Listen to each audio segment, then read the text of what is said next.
So last time you were captured by pirates, woke up in their like false back room thing. I don't really know what to call it. Dungeon, wooden dungeon box, and you fought your way up. Yes. You met Kyrie, who's kick-ass and I love her. And, Same. and you met Aya, who is also kick-ass and I love her. Same. And you split up all your jewels. You decided to wear your bracelets as like team identifiers.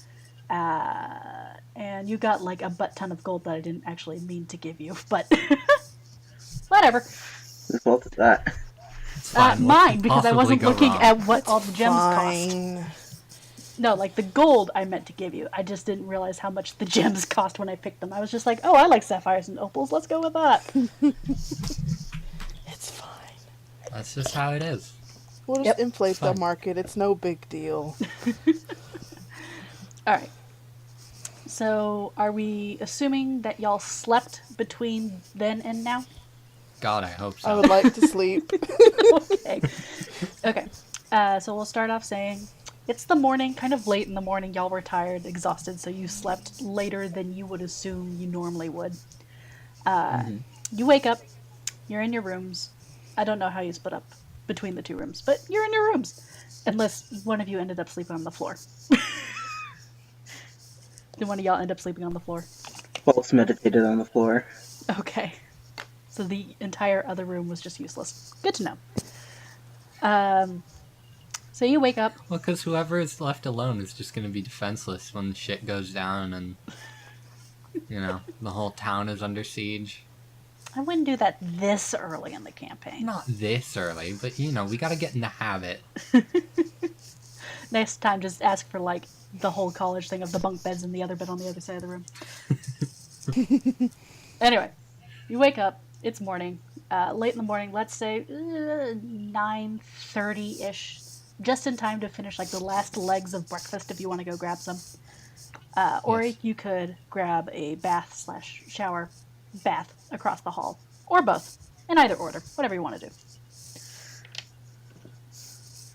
Sky's going to go for food. Okay.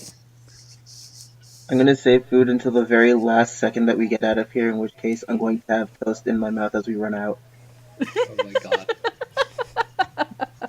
Perfect. Anime cliche for the anime country. Let's go. Gwen's gonna try to do both. Definitely a shower. A free shower is something he appreciates. I'm gonna grab something to eat. Alright. So we'll go with Sky. You make your way downstairs to the tavern. Aya is not behind the counter this morning. She's either gone off home or she's just off doing something else. But it's the other halfling woman with loose bun. Her hair looks a little bit better now. It's just the start of the day, so it hasn't quite fallen in her face yet. She sees you and she sort of raises a hand and greets you. She's like, "Good morning. How are you? You had a rough day yesterday. You doing all right?" Hello.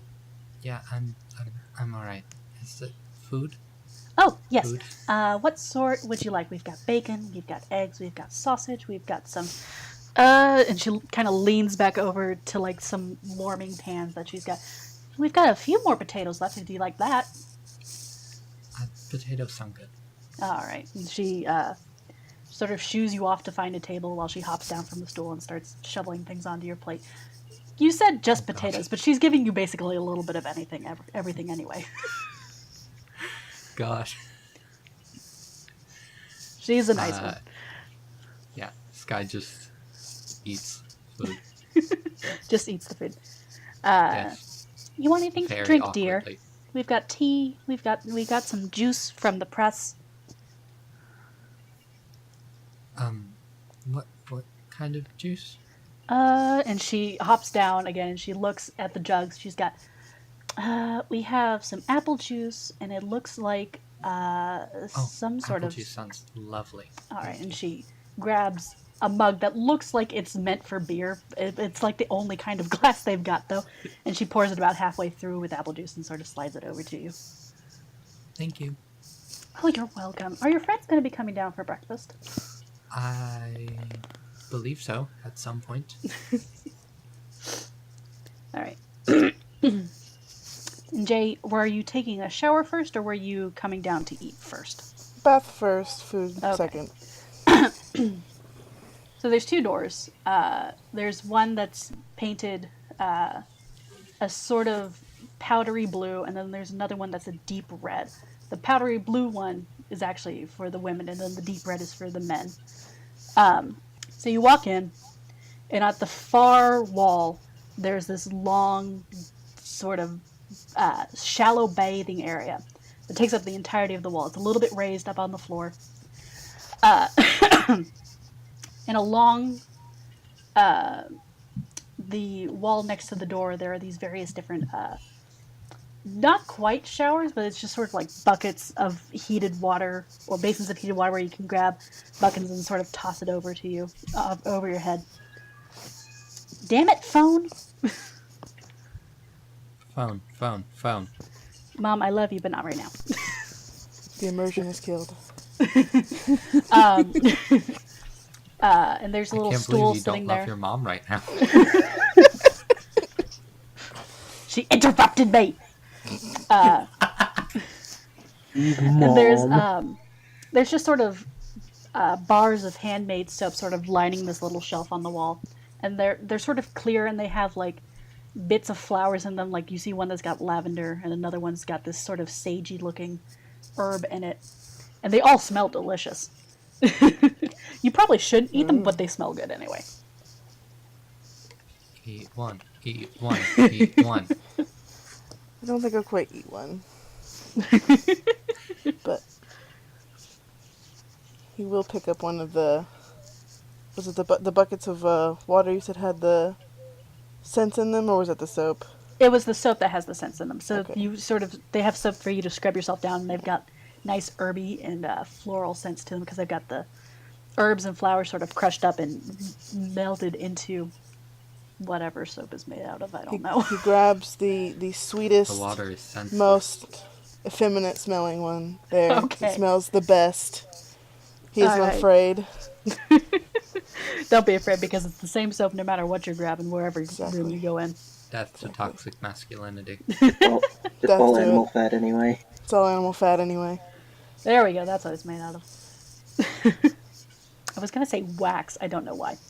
Anyway, so you give yourself Yes, a good to wax scrubbing. his scales, yes.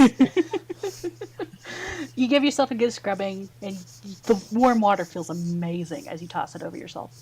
Do you take the time to sit in the bath afterwards, or are you just going to leave it that? Yes, he's gonna use up all these free resources that are available. Baths don't happen very often in the wilderness, kids. No, they don't. Which is why it's nice to start off in a city, ain't it? Yes. So you take the time, you soak in the bath. It doesn't go up very high on you. It just sort of barely covers your waist. But it's still a nice soak regardless. There's something aromatic in the water. You're not quite sure what it is. Maybe like some sort of bath salt. It smells great. Feels great. But by the time you're done, you come down, it's past 10 o'clock and breakfast has ended. Ah. Oh well. You see the halfling woman just sort of taking the food from the hot plates. You might be able to stop her from just tossing it out, but that would take a persuasion roll. Oh well, I'll try me out one of them things then. Hopefully I used up my bad one. D20, right? D20. Yes. Oh, Let me see if I have anything to add to it. Proficiency. shut up, phone. Where's it at? Say persuasion? Persuasion. No, it's just 8. No. She gives you a look and she's like, but don't you want something hotter, dear? This stuff is old now. It's getting cold. And there's not much left anyway. I don't care. It's better than nothing. I'm used to cold food. The look on her face is so sad. She's like so disappointed. She's like, I don't know what life you've lived, darling, but cold food is not worth it. And she tosses it away and she starts making something else for you instead. Oh no, that's such a waste of cold food. isn't that bad. He is frowning really hard.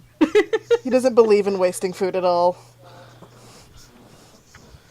No, that's what happens when country folk mix with city folk. Yeah. She ends up sliding you sort of an open sandwich. There's a loaf of toasted bread underneath it, and there's a slab of meat. It smells like roasted venison almost. And on top of it, there's this crumbly sort of cheese that's got herbs in it and stuff like that. And she slides it towards you, and she's like, "There you go. That's better."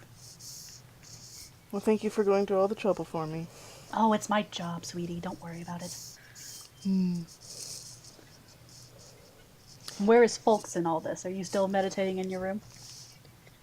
Yeah, like I said, I'm gonna rush out as soon as it's time to leave and grab a pizza toast. He's late for anime school. He's late I for feel like D&D he's school. just on time. They have to be the pro tag of anime school. So you eat your food and you enjoy the sort of cozy atmosphere. It's less lively than it was in the evening, but it does function as a pub essentially for anyone who's actually coming through. So there's less people. There's a couple of dwarves in the corner who are already nursing some sort of ale. It's almost like they just didn't leave from the night before and they just kept nursing all night long. The pimply-faced boy is running around cleaning tables, sweeping up some last bit of debris that they missed from the night before. The place seems to just not close. It seems to be an almost 24-hour place. And you I was see gonna offer to help with the cleaning.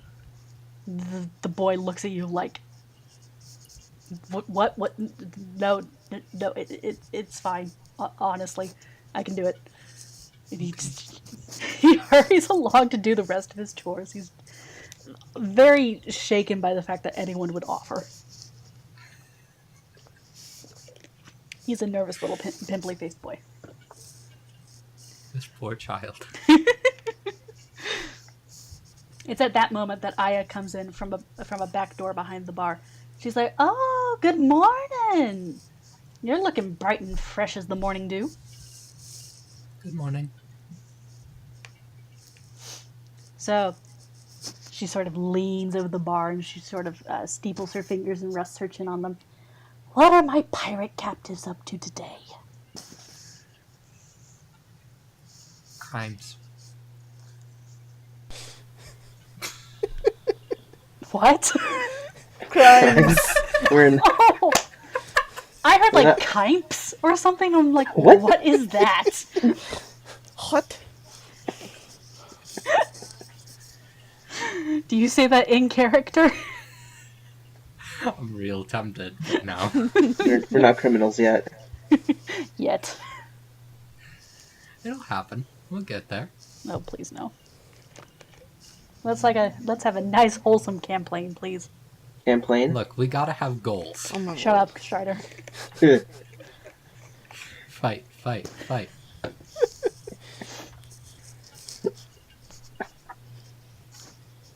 So what are you up to today?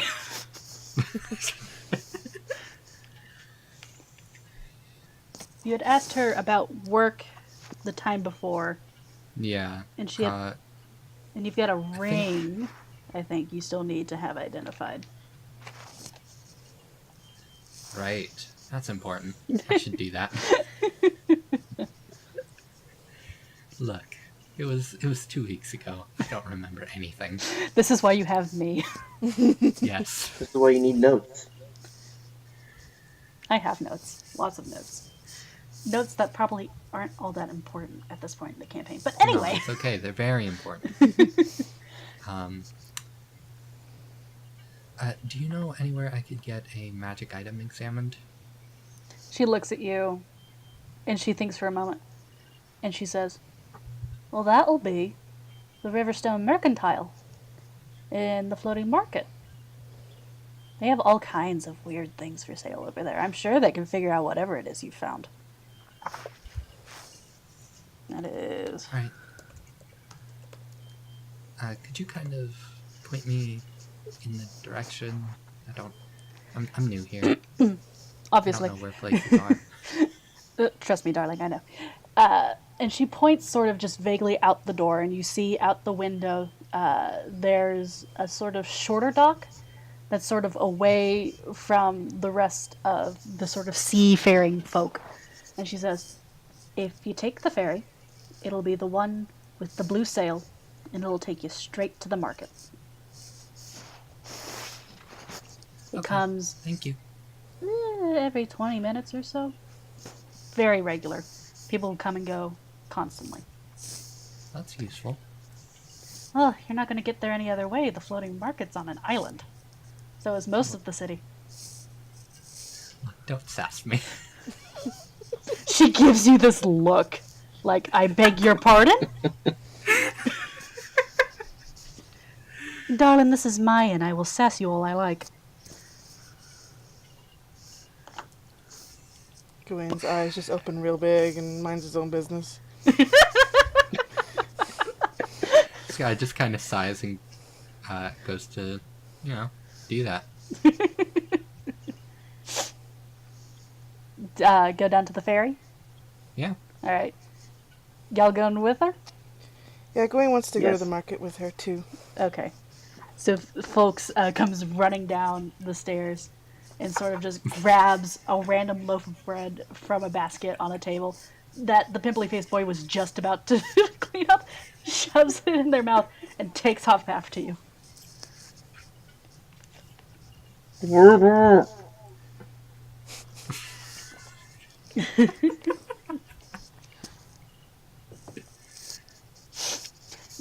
Docklands district is not quite as busy at this time in the morning, but there is still a bit of mingling going about as people come out of their inns and head toward the boat.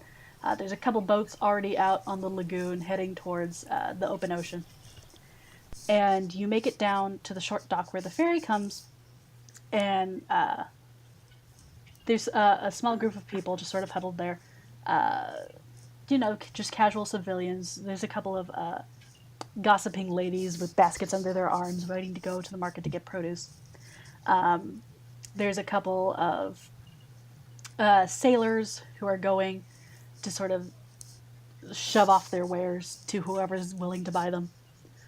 And you wait a couple minutes, and eventually... Is there anyone that looks like they're having a conversation worth eavesdropping on? Make a perception check.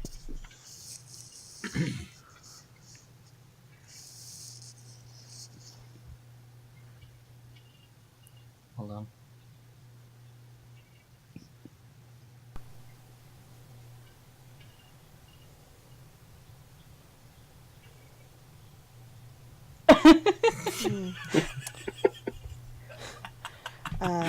Are you Okay, adding anything well- to that? She hears her own thoughts. Could Gawain try to listen as well? Gawain can't. He The tends Sky to try basically to listen to hears people just around him. vague murmurings. They can't really pick up anything in particular, except for the fact that some of the women are real shrill. God. Um, Oh yeah, for everyone listening, I rolled a 4. Jay's got a 10. That's a bit better. 10 plus 4, so 14. Oh, that's much better. Okay. You hear from two men who are sort of sitting on a bench on the dock. One's got a sort of sack of something, baby fruit, that they're taking to the market. And he says, "Have you heard the weird things that the Watchers are doing now?" And the other gentleman who's got sort of a balding spot on the top, still got hair around the sides of his head. Older gentleman. He's like, "No, what are they doing now?" And the gentleman with the sack says, "They're going around asking about kids born on the eclipses. I don't. You know anything about that? It's an eclipse, so that's important, but I don't." The gentleman with the bald part goes, I don't know. Supposedly there's something about kids born on the eclipse. People say they're special. Eh, kids are kids. And that's about all you hear before the ferry pulls up, and a young gnome man jumps off and ties off the boat. And they let people get off, and then everyone just sort of gets onto the boat. And it's not a big boat. The whole thing is that there's lots of these small boats, and so the trips are pretty quick. But that's how they get all the people going. That you're kind of cramped in the space. Fun. It's not terrible, but you are bumping shoulders with people. Mm. Oh, great! It's a train in the city. Basically, this is Engan's version of the New York subway on a not terrible day. And so the boat makes its way through the water, and the way it's moving, it's not so much that it's wind powered, it's got several people sort of rowing it, almost like a gondola, but bigger with more people and therefore more rowers. And it only takes you about 15 minutes to get to the dock, and you pass by another ferry boat on the way. And the floating market actually comprises of 3 islands and the sort of waterways between them. There's people on boats selling goods. There's people who have actual storefronts. It's bright and colorful, and you smell spices and herbs and all sorts of manner of delectable things and just good smelling things. There's a flower merchant who's selling bouquets off of her own small gondola, and you make your way off the boat, and you see just down the way across a small footbridge there is a tall narrow building that's sort of squished between 2 others that are larger than it. But around the door there's this arch of rounded, smooth river rock, and above the door there's a little hanging sign that says Riverstone Mercantile, and it's your destination. This guy's gonna head right there. All right. Are the other 2 following? We're following. Yep, I'm just gonna stick with the crowd.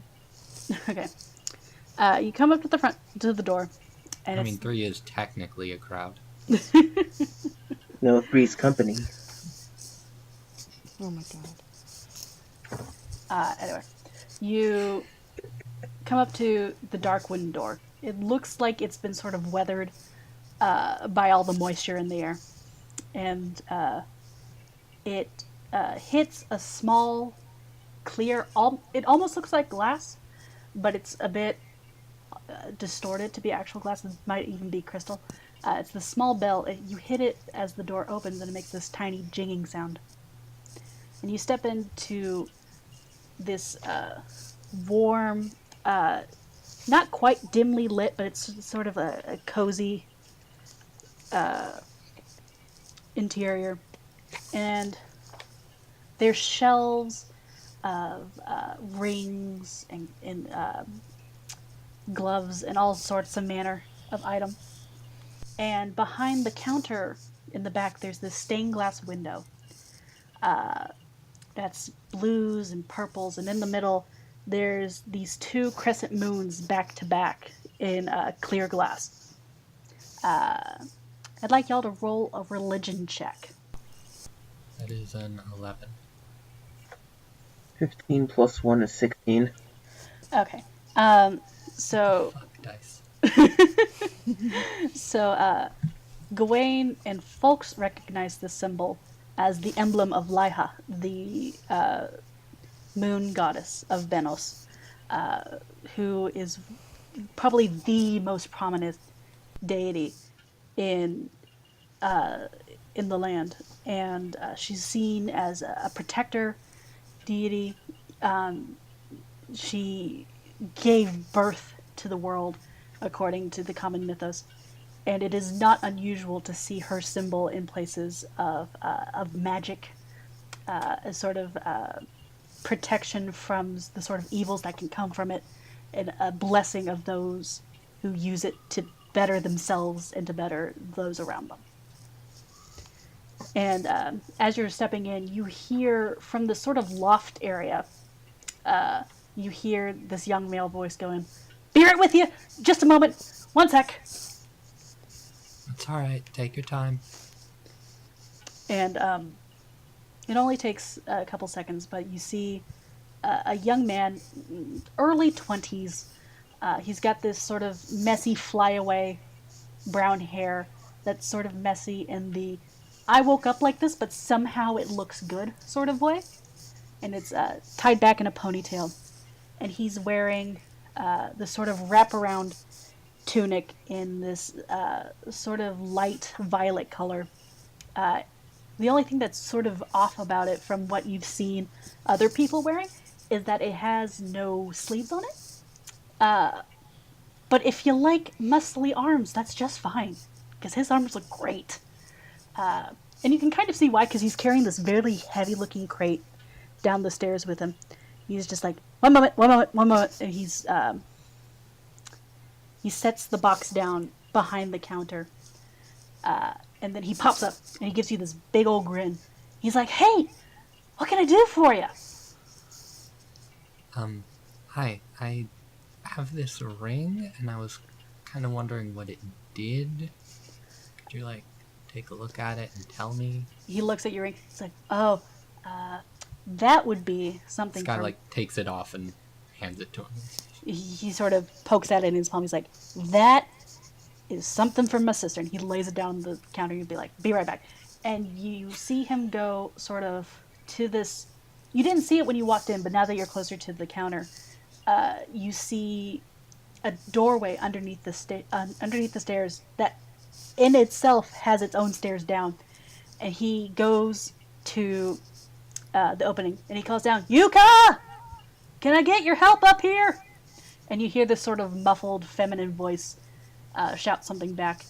He's like, "Okay, thanks." And he turns back to you and he's like, "Just 1 minute." Of course. And just a couple moments later, you hear some steps coming up.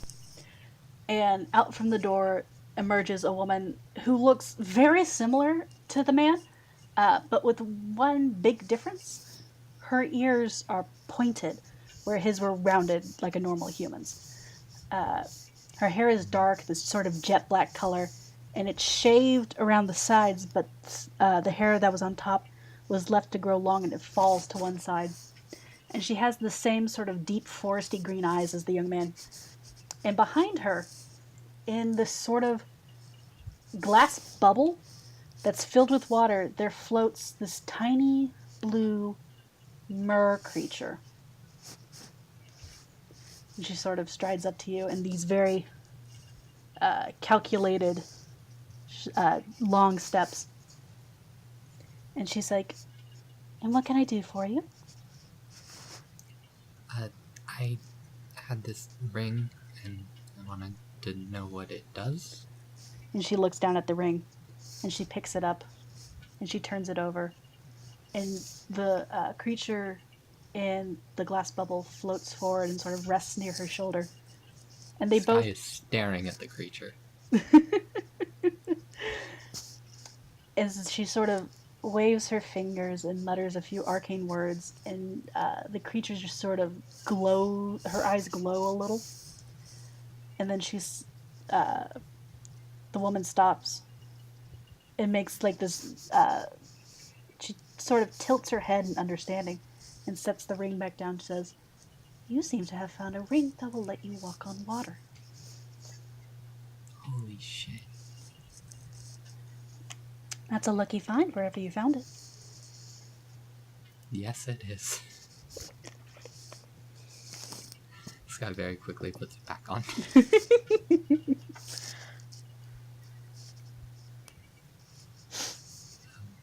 Thank you.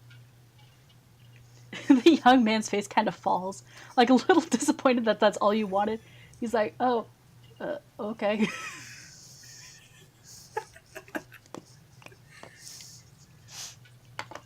You know what? Fine. This guy's gonna take a look around. Okay.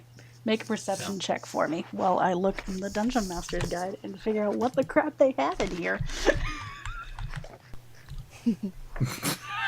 Oh my god! Fuck it.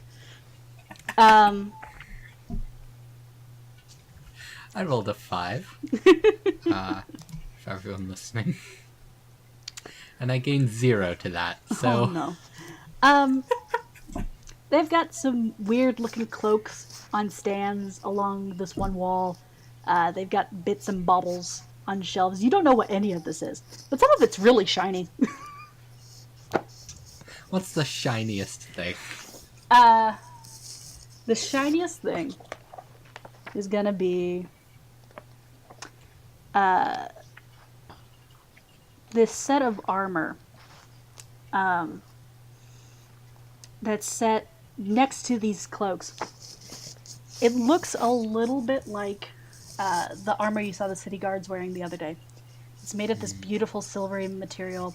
It's got this swirling pattern of arcane symbols on it that has this sort of opalescent blue stone inlaid into it. It's just the breastplate and the arm guards and the shin protectors. But it's gorgeous, and the light that comes in through the stained glass window makes it just shine beautifully. This guy is very appreciative of its aesthetic, but it's useless to them. That's fair. What about the cloaks? Do any of them look cool? Yeah, one has this almost, it almost sparkles in certain star-like patterns that almost look like constellations you've seen up in the sky, but like 1 or 2 stars off. And This guy's gonna ask what the cloak is. the young man just brightens up because this is his element. He knows nothing about the identification and creation of these things, but he is super happy to explain what his partner has made for you. If I can find it in my dang thing. I believe in you. God, I should have written this down earlier. Made all these notes and none of it useful. That's just how life is sometimes. Where is it? Where the crap is it? Here it is. Okay.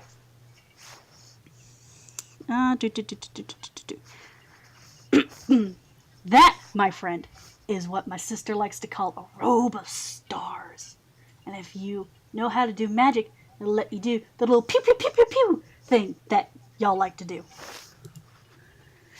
Basically, it lets you use magic missile, is what he's trying to say. Nice. How much is it?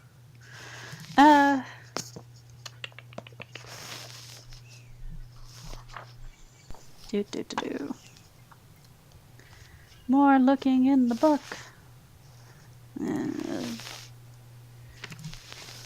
There's item.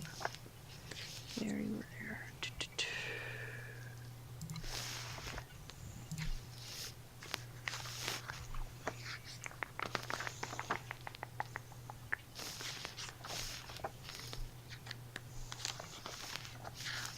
Come on, Buck. If you're looking in the Dungeon Master's Guide, they don't have a price for magic items. Oh, of course they don't. Let's put that at... That's going to be 1,200 gold.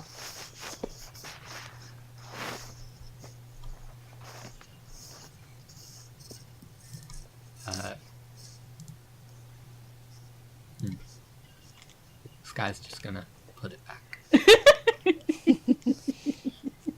You can afford it, I think. I'm pretty sure y'all can. Well, I don't know. You haven't actually exchanged your gems for money. Yeah, not yet. This guy's just gonna put it back and go. It's very cool. You know, I was like, yeah, it is. My sister's real good at this kind of stuff. She does all sorts of weird things with metals and cloth, and they make sunlight the magic. Okay.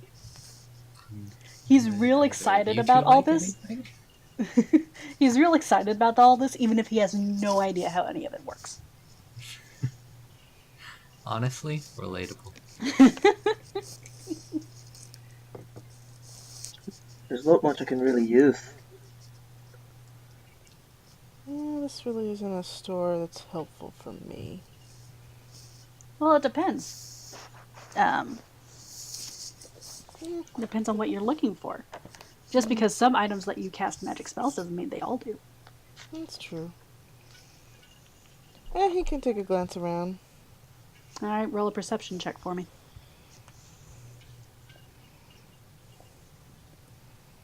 Botch.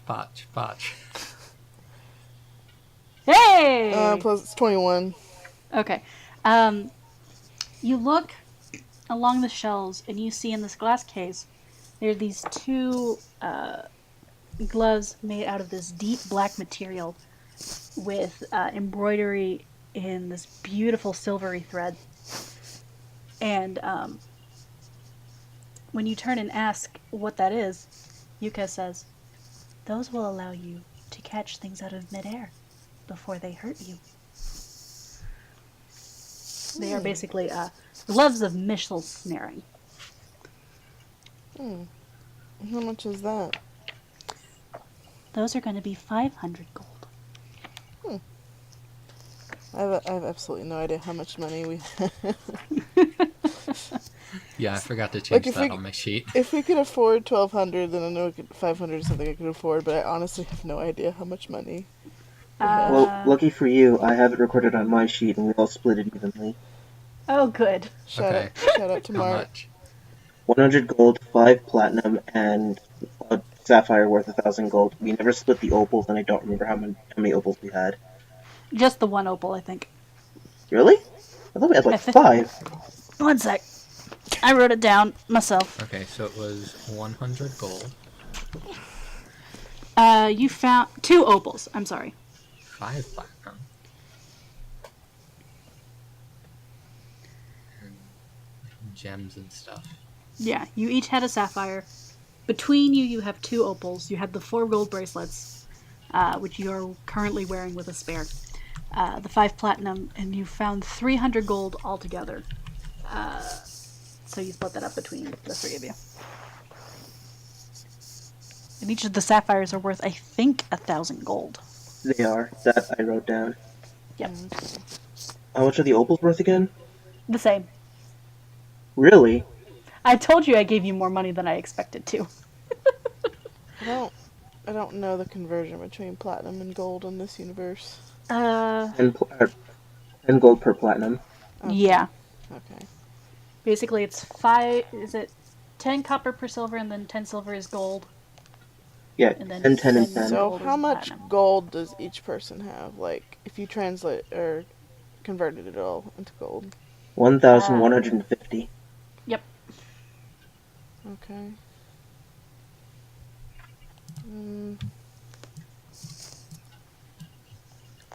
That would be about half of my money. I think that's a little bit too much for right now.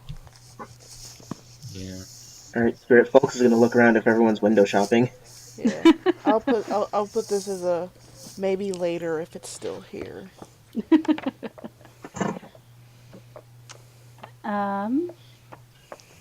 So yeah, roll a perception check for me. 6 plus 5, 11. Botch. 11. I didn't roll much higher, but I just have better perception.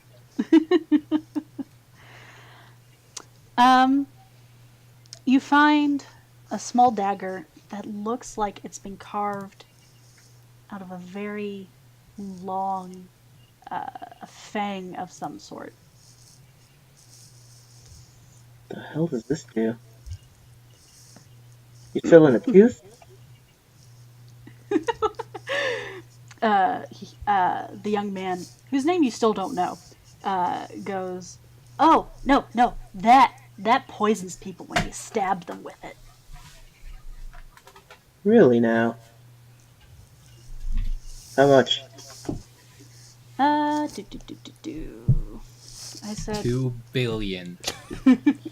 I said 1,200 gold for the cloak, I think. Yes. Yeah, you 500 did. for the gloves. We'll call the dagger 250. Really? I guess. I don't know. I'm making things up as I go. This economy is broken. It's a reflection of real life.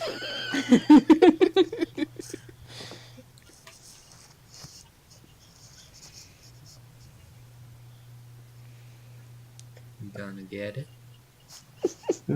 I have an idea for all of us. Oh no. What? Well, we can't split the opals. Because there's only 2 and there's 3 of us. That's true. Use the 2 opals, get the stuff that we're interested in, and some potions and stuff, and get out of here. Sounds reasonable. Yeah. I can agree with that. So you're wanting to trade the 2 opals for the 3 items that you have, that you're looking at. And some extras, like consumables, maybe like magic arrows, potions, stuff like that. Sure. So 2,000 and then... Shoot, I tossed my phone away. Where's my calculator? So much math. Too much Yeah, math. This fun. game has too much math. So 2,000 minus the 1,200 for the cloak, minus the 500 for the gloves and missile snare, minus 250.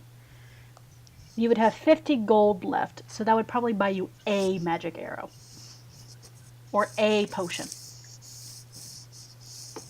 I think we're better off getting the potion. That seems Yeah, that can be used by like everybody. what we need. Yeah. And no healing magic too. So yeah, potion. On that note.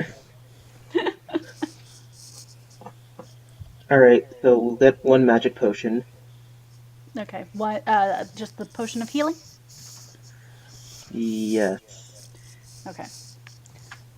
So you decide to sort of gather up these items, and you bring over and you set the 2 opals on the counter to sort of pay for them.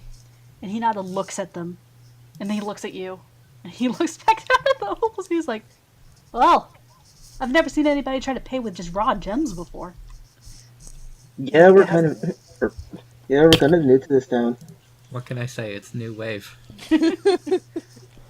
Yuka picks up the opals and sort of turns them over in her hand like she's examining them.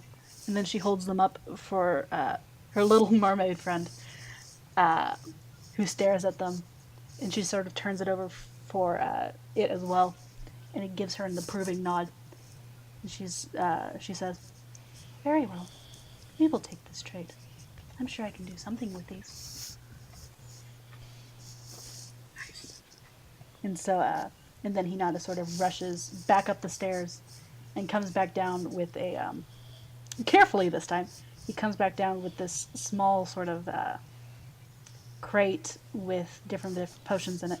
He sets it down and he pulls out one beautifully carved crystal bottle of healing potion and sets it gently in front of you. He's like, "Anything else we can do for you?" I think that'll be all. Thank you very much. I'm good. Works for me. Okay. So you are now the proud owners of a... Shoot. Where'd it go? A robe of stars, which you gain 1 bonus to saving throws while you wear it. And there are 6 stars sort of located up at the top. And While wearing the robe, you can use an action to pull one of those stars off and use it to cast Magic Missile as a 5th level spell. Daily at dusk, 1d6 removed stars reappear on the robe, and it requires attunement. So you need to set sort of an hour out of your day to attune to it. Okay. And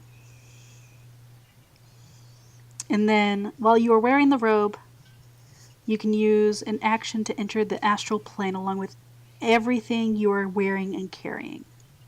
You remain there until you use an action to return to the plane you were on.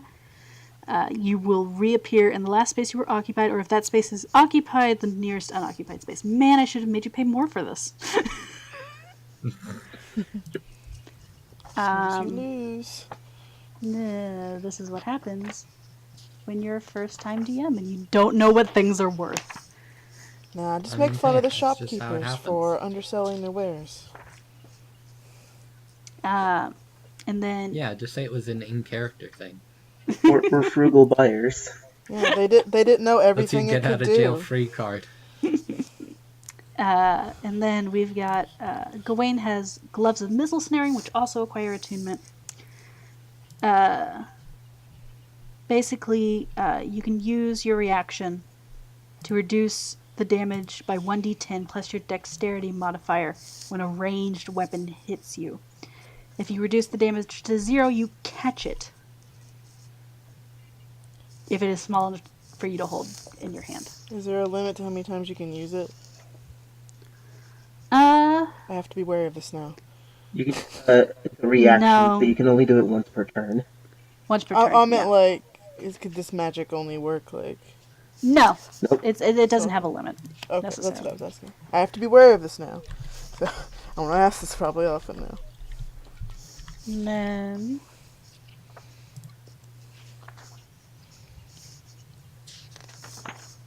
Strider now has a Dagum of Venom. You gain a bonus attack with this weapon. You can use this action. Oh, you can use an action to cause thick black poison to coat the blade. The poison remains for 1 minute, or until an attack using the weapon hits a creature. The creature must succeed a DC 15 Constitution saving throw or take 2d10 poison damage. It is poisoned for a minute.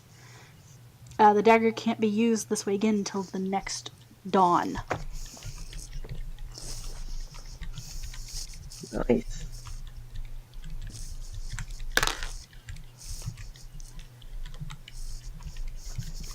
So are you now leaving the establishment? Yes. Okay. As you are coming out, you hear a hullabaloo just down the ways towards a couple of different larger boats. And you hear a man shouting, "Catch that cat!" And you see a... Daddy! We're recording! Go away! Find a wild DM parent.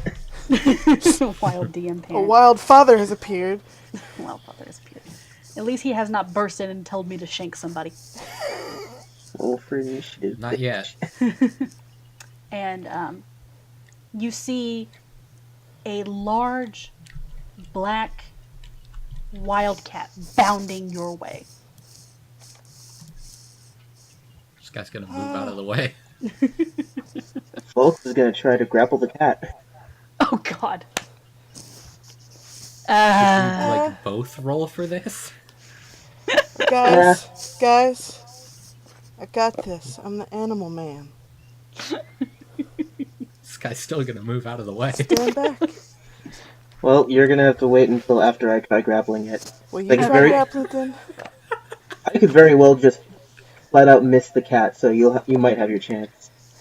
So is this a dexterity saving throw? Gwen will be very angry if you hurt this poor kitty. For you, Sky? Sure, we'll call this a dexterity check to get out of the way. Where the crap is grappling in here?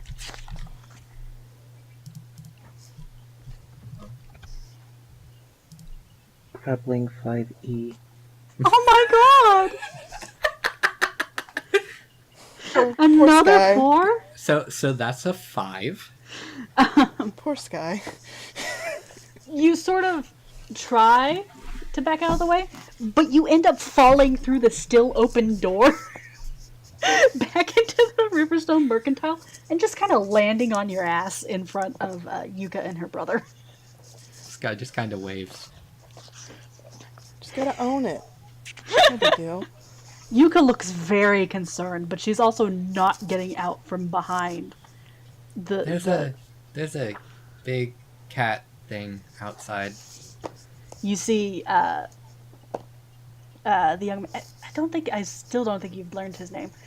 You see the young man's face turn suddenly very serious, and he goes and he grabs a katana from underneath the counter, and he sort of just hops over and he starts marching towards the door. And I am still trying to find grappling. God damn it!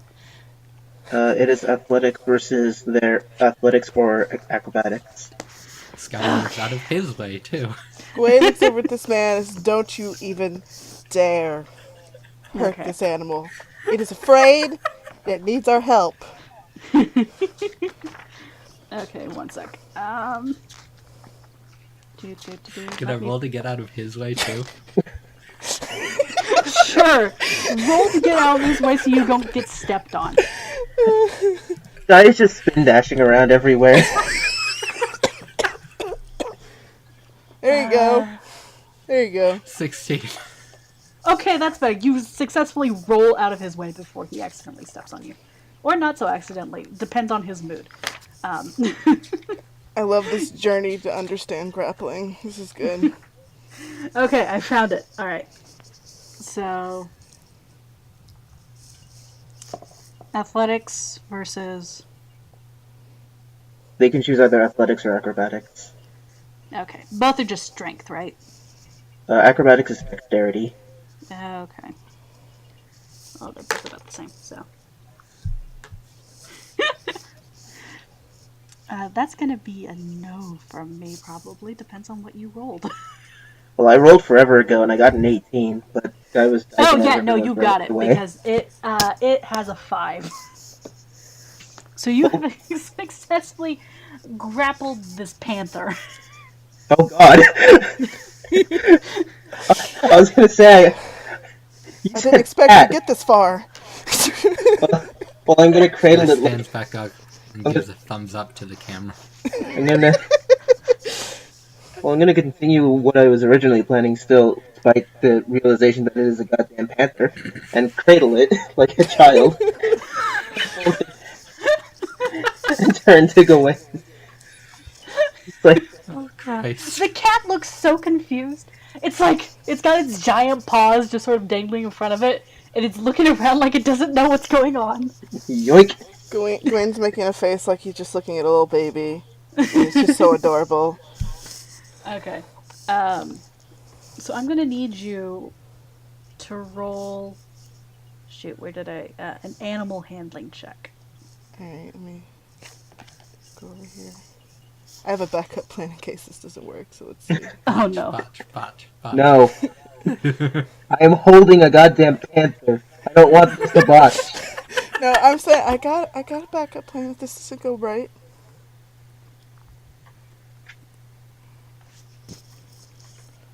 Oh god, no. That's a 3 plus 4, so that's a 7.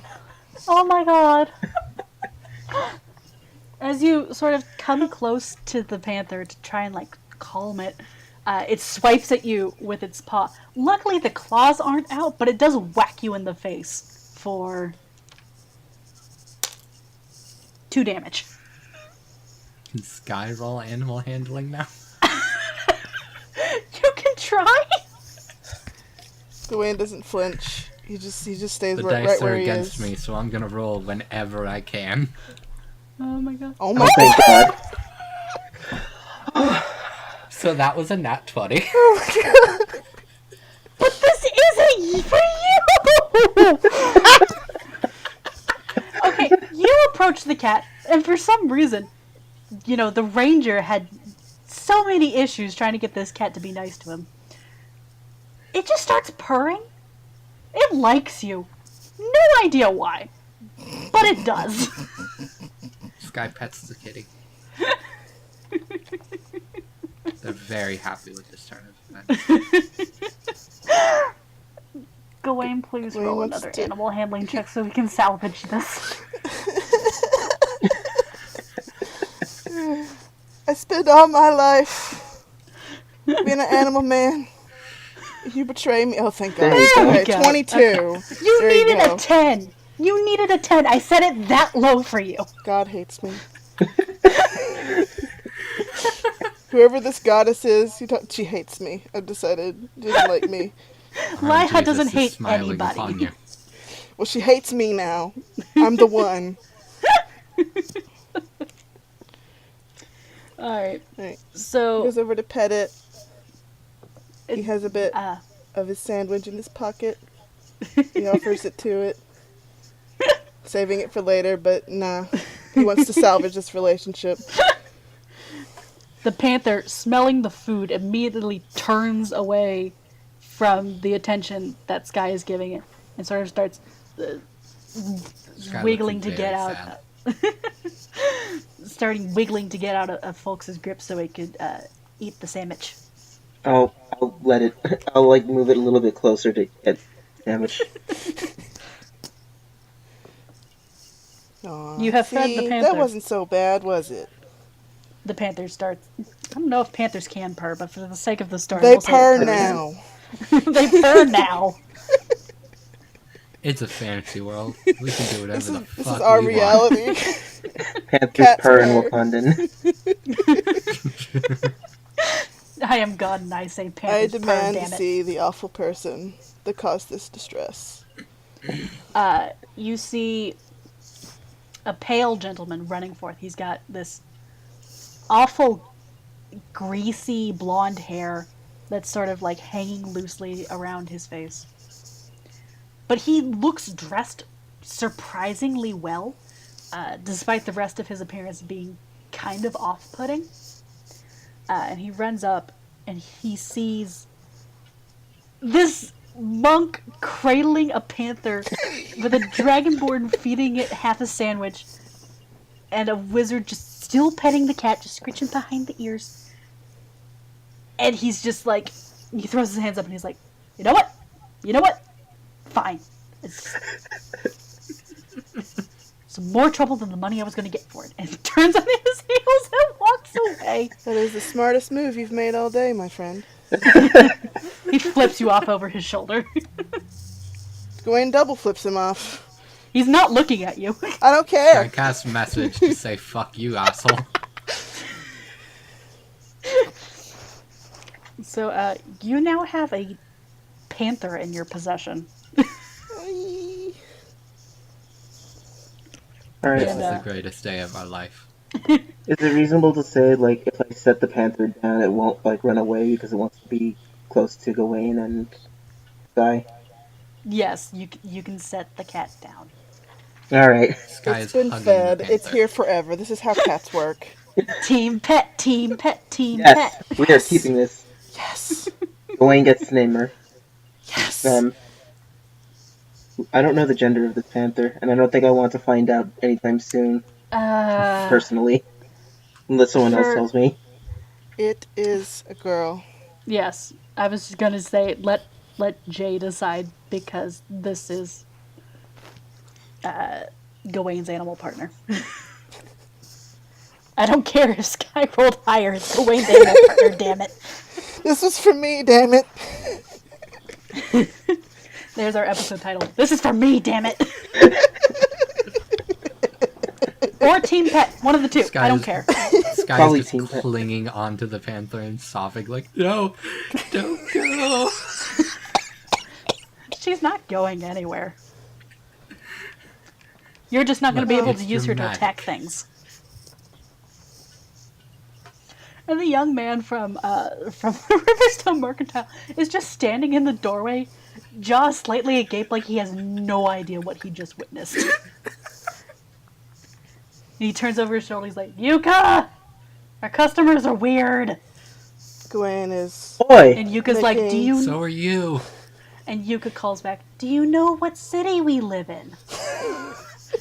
I just want to say while this is happening, Gawain is making like the baby noises and like kind of squishing its cheeks and just.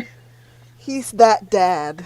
Okay. He's that animal parent. The panther looks like it already regrets this. Kind of like, Dad.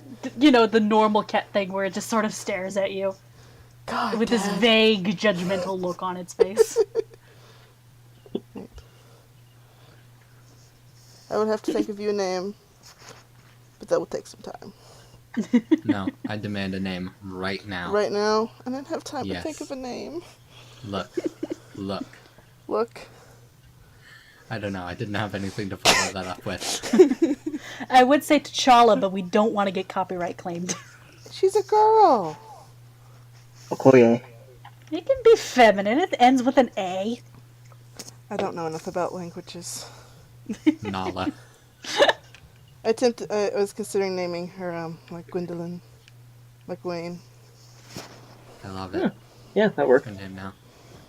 Alright. Gwendolyn the panther. He tends to name things after Himself? storybook characters anyway. No, storybook characters. It's like his thing.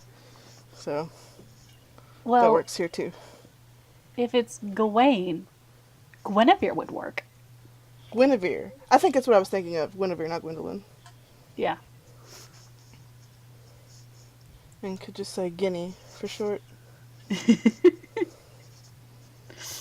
Guinea the panther. Okay. I love her.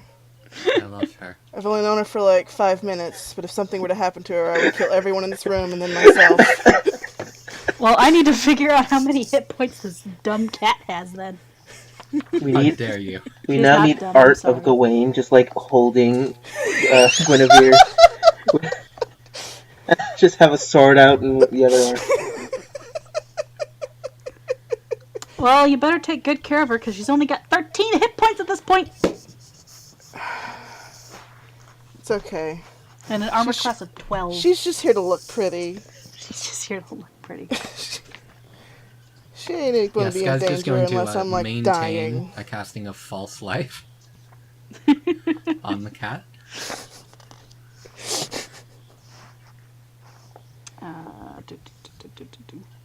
We can all die, but God forbid this This cat cat will die. never die. This cat can never die. Has to carry on in our name. If she does, the show ends immediately. Oh, here we go. Actually, Oh, add your proficiency bonus to the beast's AC, attack rolls, and damage rolls. oh yeah, I remember that now. I don't think that it goes into effect yet, though. Technically, unless you No, want to. not technically not until you get to level 3, and you're Yeah. like, what was it? 10 hit. I'm a 10 baby points breaths away. away from it. Yes. 25 Yeah. or something. Something super close. Give me something to kill real quick.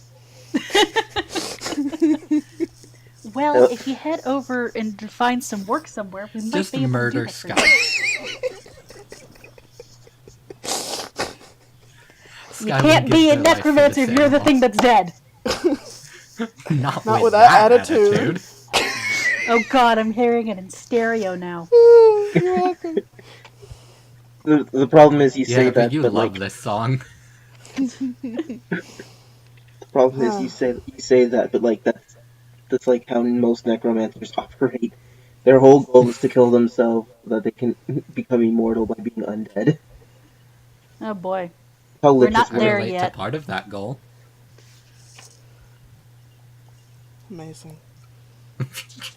All right, so where to next? I don't know. Yeah, we didn't You- really establish a thing. You got your ring figured out. You were looking for work. You could ask those nice people you just scared to death with taming a panther. See if they've got something for you to do. All right, Yeah, folks. Sky's gonna ask them. Oh, folks is gonna Just ask them, but turn all right. around. You're not Hi, as do you have any work?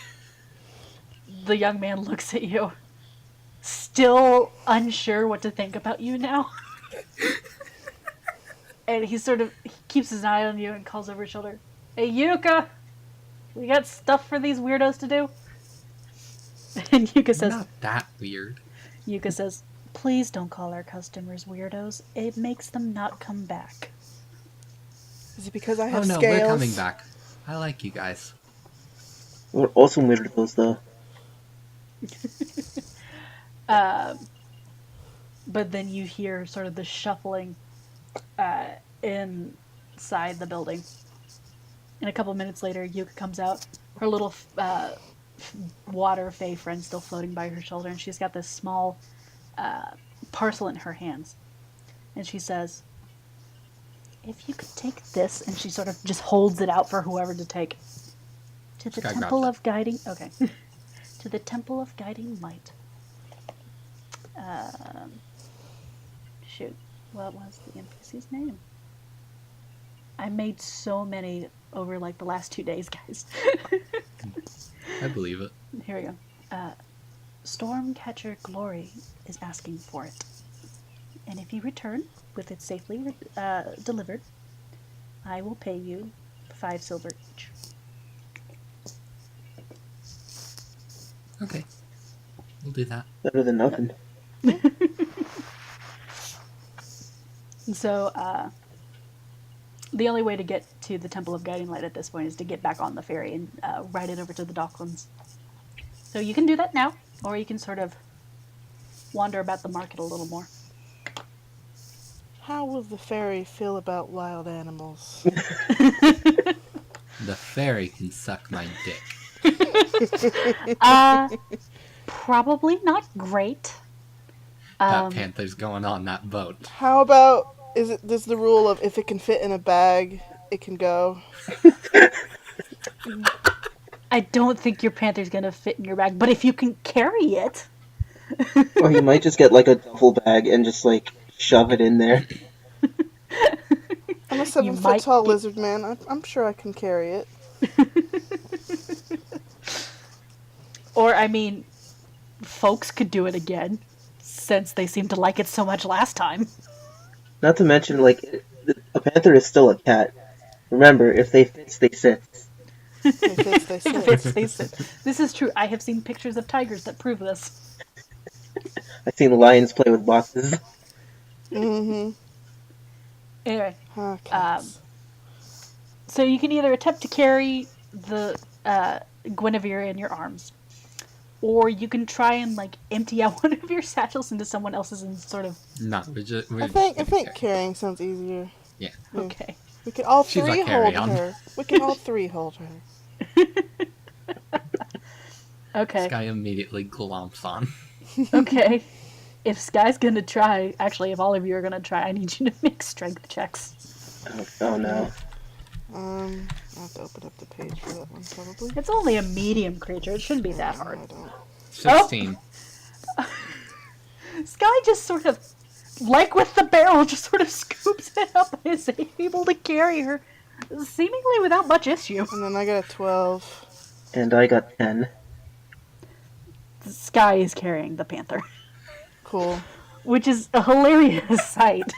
Just like it was a hilarious sight to see them carry that giant barrel. This is good. Sky is accidentally swole. The noodly wizard is the strongest of them all somehow.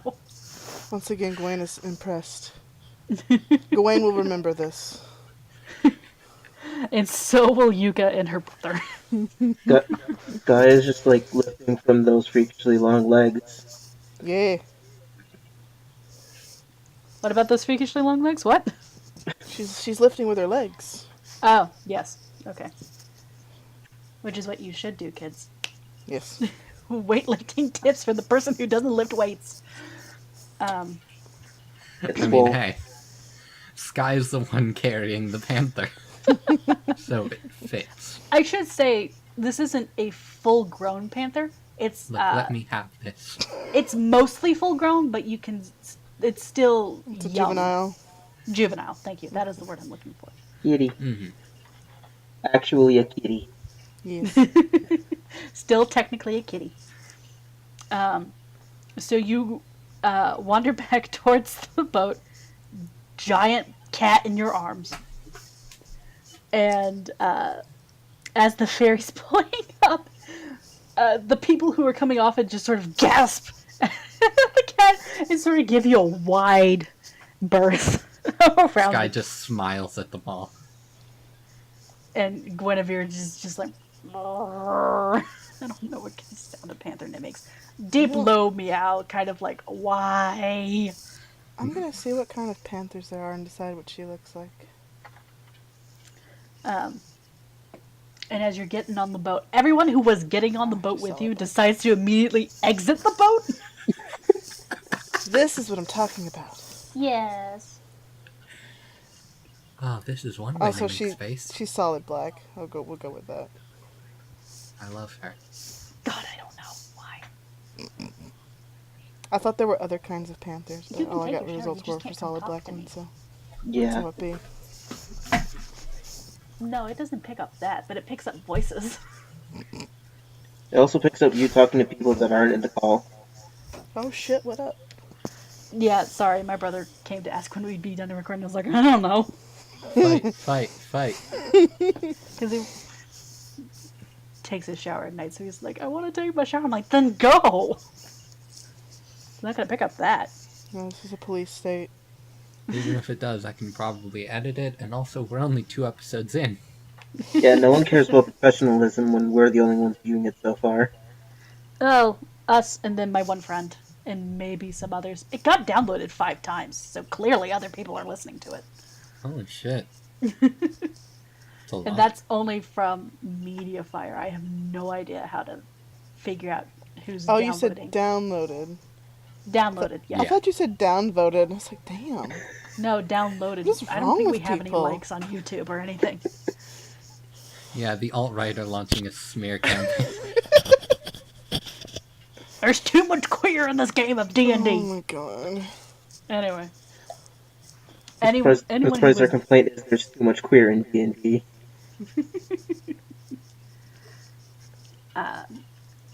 So as you're getting on with this panther, basically anyone else who is getting on with you immediately exits the boat. And the older gentleman who's steering the boat gives you this look and sighs. He's like, yep, same shit as always. I like this guy. And they take off This back guy gives toward- him a respectable nod. and they take off back towards the Docklands, which again only takes you about 15 minutes. And again, as you approach, everyone gives you a wide berth as you come off the boat with this giant cat.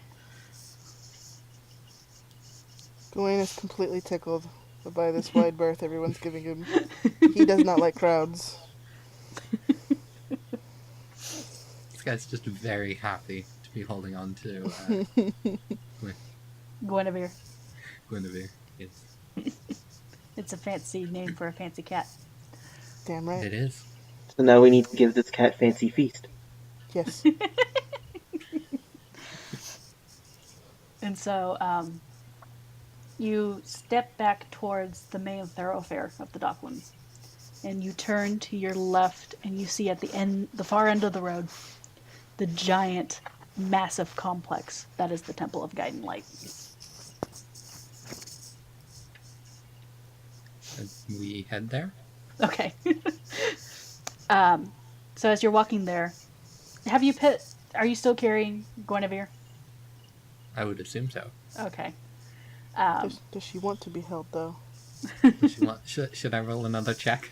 Roll another animal handling check. Cats to see are if she's finicky getting about tired being of this. held, you know. Alright.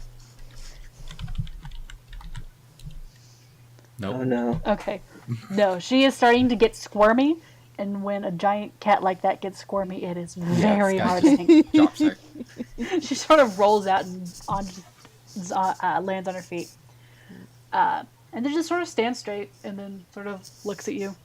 Like, what are we doing? Where are we going? Where are we? I don't know what's going on. Like a happy obliviousness to what's going on. God, relatable. Just stay with us, Skinny, and gives her a scruff on the ears. She purrs a little bit. My child. And so you make your I way. believe Sky and Gawain have a kid. And so soon in the campaign! I thought it'd be episode 30 before you got to making babies. Now we're speed running this. Clearly, because you've got great Yeah, if magical you items. stand Episode in 2. the doorway,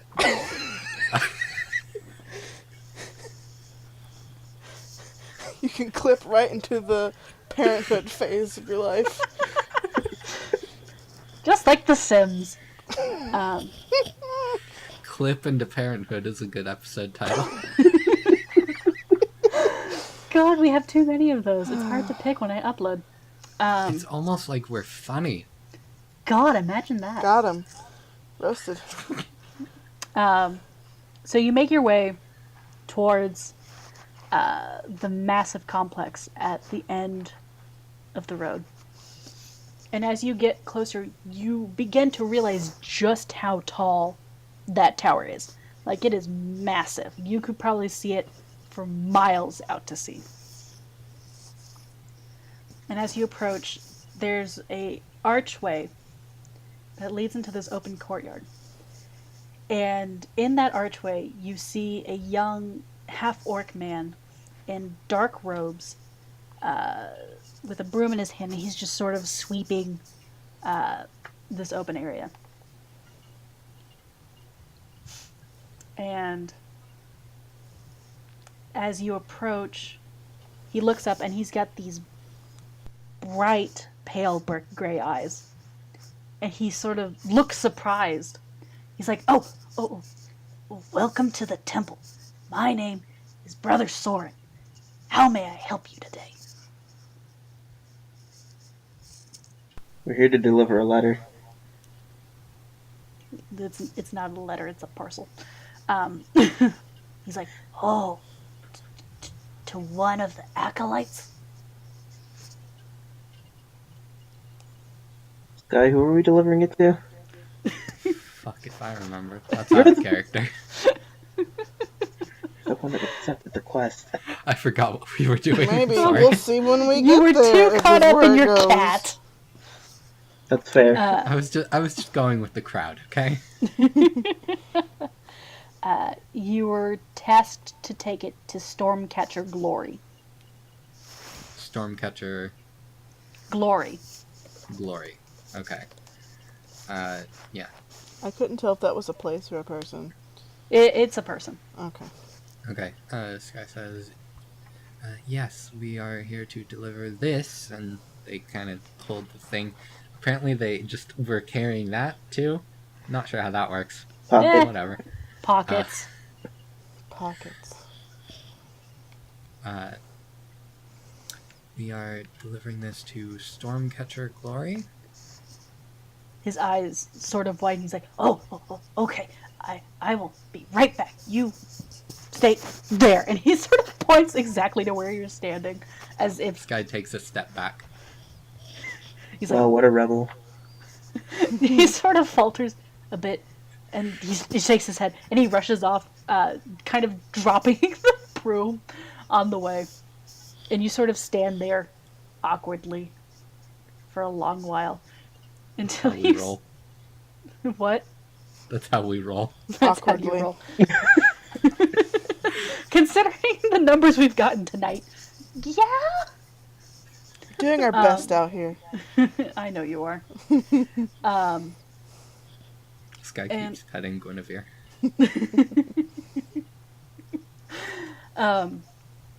And so it's a long moment, and as you're standing there, you see people in the same sort of dark robes as the half-orc man sort of passing by, and they give you confused looks as to why you're basically standing on their doorstep.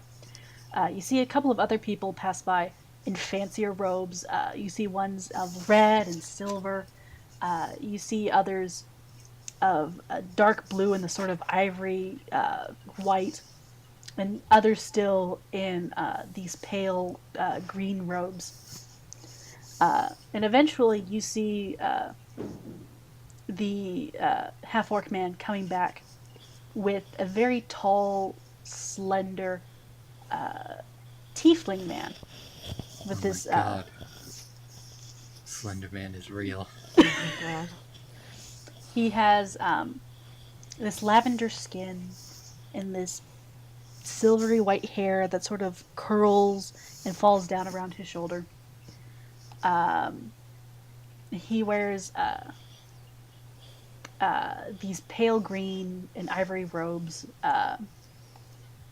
that are far fancier than any of the others that you have seen passing through. It's got this gorgeous embroidery of these old this old language that none of you quite recognize, and around the openings of his sleeves.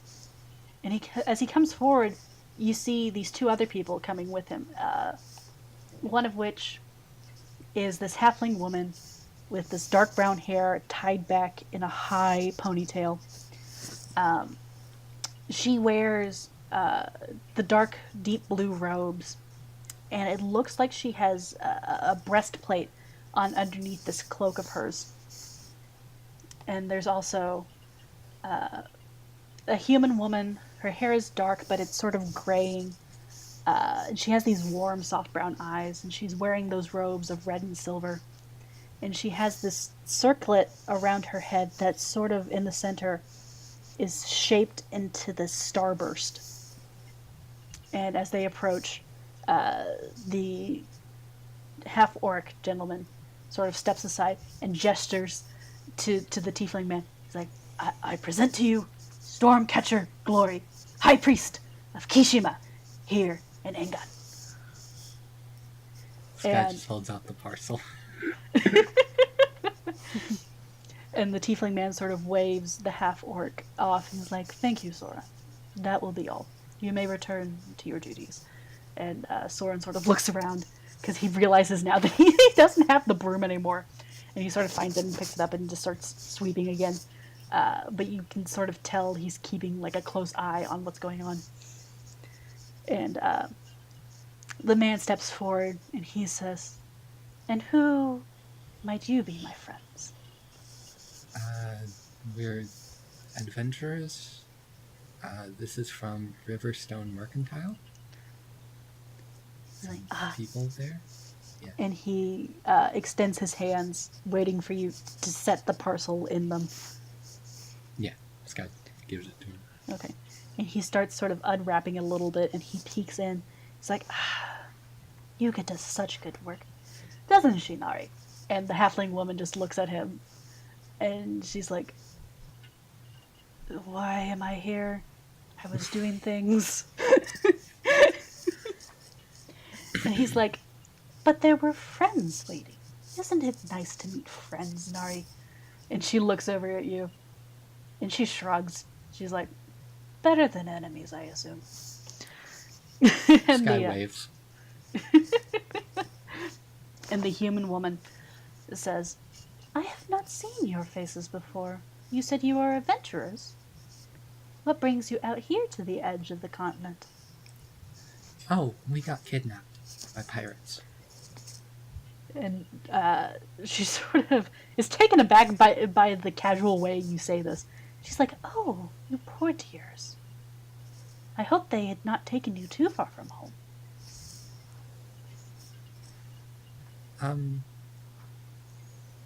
I was traveling anyways. I'm from Kind Garden. Not that far. Kind of in the area a little bit. Not too far. Well, I hope the light of Bakatsu may guide you home. And safe journeys to you. And she wanders off. And Glory looks after her like, really? That's all you have to say?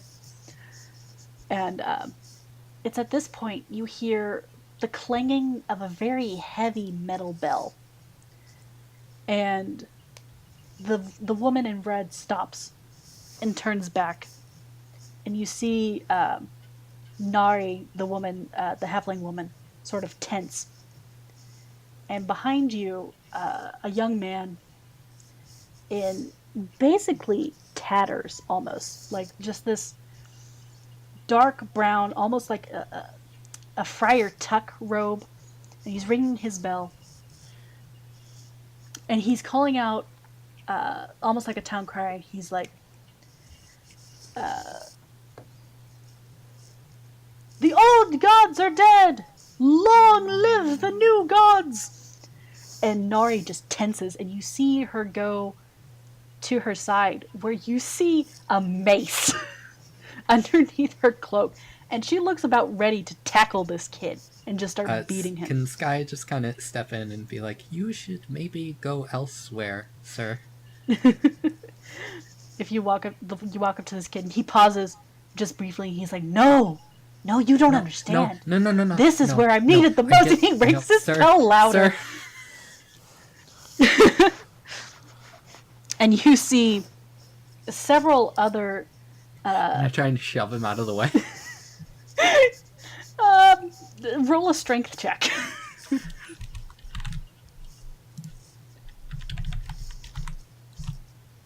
Oh, There's the he's noodle not a arms. kitty, so it doesn't count. And so you kind of try, but he is just not moving. Like, whether he's actually that strong or it's just the pure stubbornness keeping him from moving. But he's not going anywhere, and he keeps ringing his bell and shouting that same phrase: "The old gods are dead. Long live the new gods." Folks is gonna sneak up behind him and try to like cover his mouth in a grapple. Okay. So, Alright. so stealth first because I am sneaking. Yes, okay, roll a stealth check for me. Oh crap! 13. Here we go. This guy walks in and tries to world build, and we're just like, "Nope, go, be gone." Yeah, what did you get again, Strider? 13. Yeah, no, he totally does not notice you. Ooh. Alright. He is too enthusiastic about ringing his dang bell and shouting over Sky's shoulder at an increasingly incensed Nari. Alright, well, grappling may not go so well. Can I, like, roll a persuasion check? Sure, you can try and roll a persuasion check. What did you get on your grapple, Strider? 5. Oh, well. That's a natural 1 on my end? Yes! There you go. And I got a 15 on persuasion. Well, through a combination of folks coming up and sort of just grabbing the kid around the arm so he has a harder time ringing his bell with quite as much enthusiasm and slapping a hand over his mouth. And what does Sky say to him?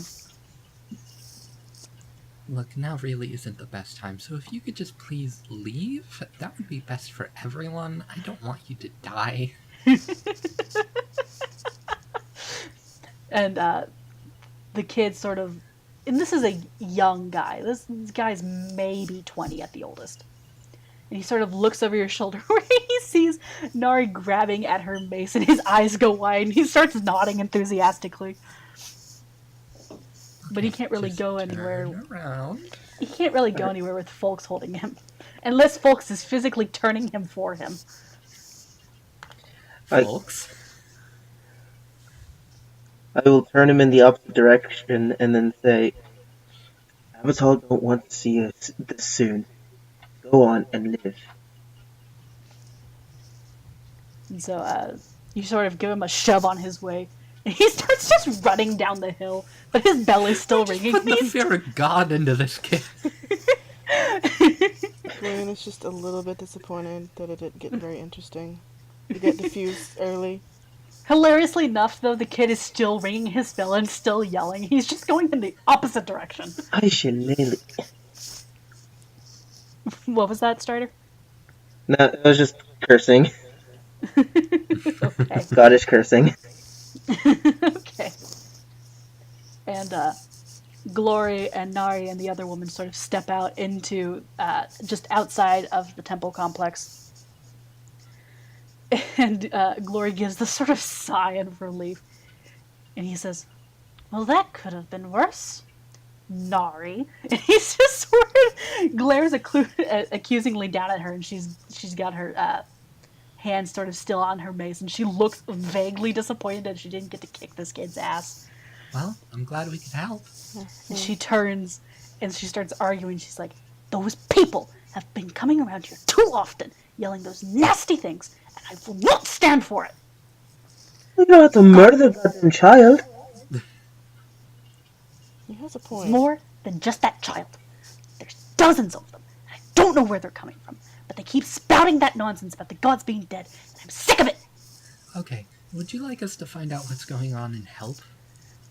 I don't know if you could help.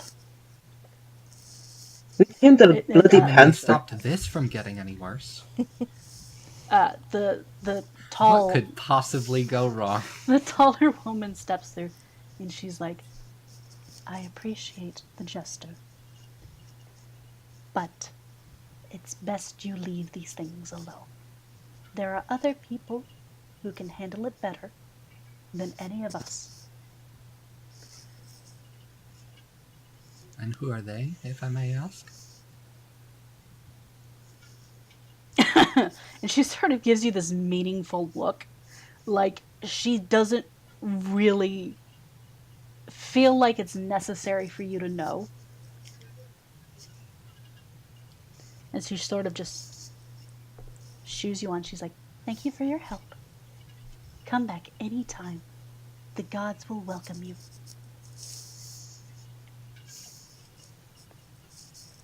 And this is sort of, they don't move, but they also don't let you further in. They're just sort of standing there in that sort of blockade. And Glory's just still arguing with Nari.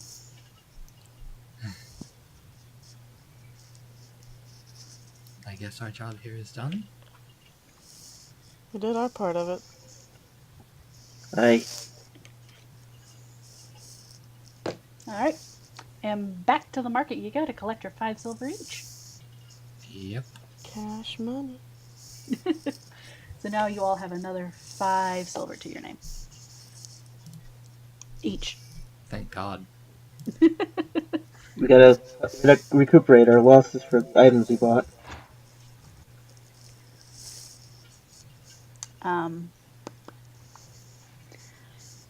You can ask around if there's more work for you. Or you can head back to the inn and see how Aya is going to react to having a new member of your party. I think we save that for now. Okay. There was there are a couple other places that we were able to look for jobs. Yes, if you go to the King's Hand district, you'll be able to find more mercenary type work, Mm-hmm. which That's is probably what I what think. you're really looking for. Yeah, no, So- Sky's actually gonna buy an inn. That's what they're gonna do one day. With all your money, you're going to buy an inn. I mean, it would be fun. No. Volk started making his way to the King's Hand district for that mercenary work. Okay. Yeah. You don't actually know how to get there. Yeah. Can we like ask around? Sure. You can ask. We'll say you ask Yuka and Hinata before you leave. That's his Yes. name, by the way. What's his name? What was it? So it's Yuka, and then her brother is Hinata. Nada. Yep. Hajime? No. By the way, the whole time, like, I thought you were saying, like the vegetable yuca. Oh, God. No, I don't. Vegetable yuca. I don't know that. I don't either. What that is. How do you both not? Because they're not Are you Hispanic. even human? I was gonna I'm say Oh, sorry. no, they're not. but also not Hispanic either. It's true.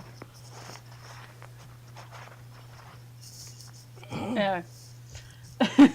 Now that we have discovered that, no, I am Whitey McWhiterson with like a dash of native in me. So, for the record, another name for yuca is cassava. Okay, Nope. I've heard that word, but I still don't know what that is. Nope, I've never heard that either. God, how do you both exist?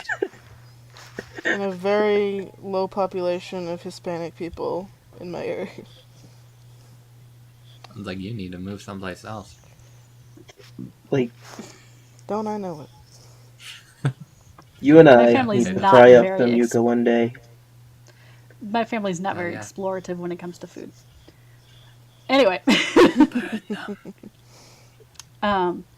so they tell you that you can take a different ferry that stops on the other side of the floating market, and it'll take you first to Temple Island, where smaller temples to not quite as major gods in this area would be. I wonder where it got its name from. Gee, I wonder. And then after it stops there, it will carry you back over to the King's Hand district. It runs a little triangle. Mm. So you hop on this ferry, Do we still which, get a wide berth? well, wide berth, people don't really stand or sit next to you, but people will get on the boat this time. It was nice having the ferry all to ourselves. And you see a lot of these people are also wearing sort of clerical robes, some in this brilliant golden yellow, others in a more earthy green compared to the ones that Stormcatcher Glory was wearing, and others in this silver and white. And as you're riding the ferry over,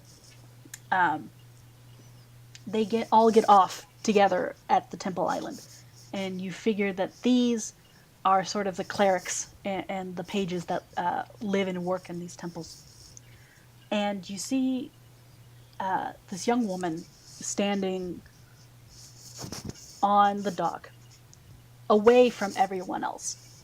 She too is wearing these white and silvery robes that honestly match with her hair very well. She's got this long, thick white hair. She has pointed ears and these lavender eyes, and she has this ashy dark skin.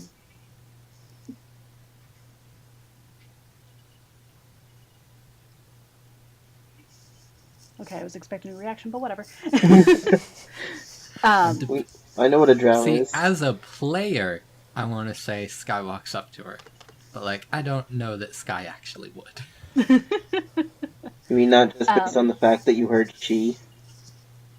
I mean, Look. that's a point. Fine. Sky goes up to her. Yeah! So, as she comes onto the boat and you walk up to her, she seems very surprised that you would, especially as a total stranger. Hello. And hello. And she just sort of stares at you, not sure how to move forward. Apparently no one talks to this girl because she does not. She just freezes up. Nice weather today, huh? I suppose. And she's sort of looking around, almost for an escape. Okay, well, bye. Bye. You have left this poor girl so confused. That was amazing. Which seems to be y'all's MO. You go someplace, do something, and confuse people, and then leave. I like it. But she sort of, Wait, no, Sky also says, have a good day. you as It's well. very important. May Liha light your way. And she sort of sits. And yours? She sort of sits apart from everyone else, but because apart from everyone else means close to y'all because of your panther, she sort of just sits 2 benches away from you and just sort of glances your way every so often, like she's still trying to figure out what just happened. It's real tempting to say that Sky just plops down right next to her. Do it. Please. Sky does. Oh my god, thank you. She sort of like flinches, and she's like, "You're not from here, Nope. are you?" We got kidnapped and brought here. Oh, yes. The High Priestess mentioned the pirates. I don't go to the Docklands. Too many people. That's understandable. I'm sorry. Am I intruding? Would you like me to leave you alone? Oh, no. It's okay. People just don't like to talk to me because of... And she sort of just gestures to herself. You know, Because of what? they don't like what I am. Well, why not? Because I'm a drow. And she says it really quietly. Like she doesn't want everyone else to figure out what's blatantly obvious. My Well, what people... does that matter? People don't like us. We did bad things. But I'm not like them. I live here on the island, and I like to plant things, and Laiha is my goddess. Not like others.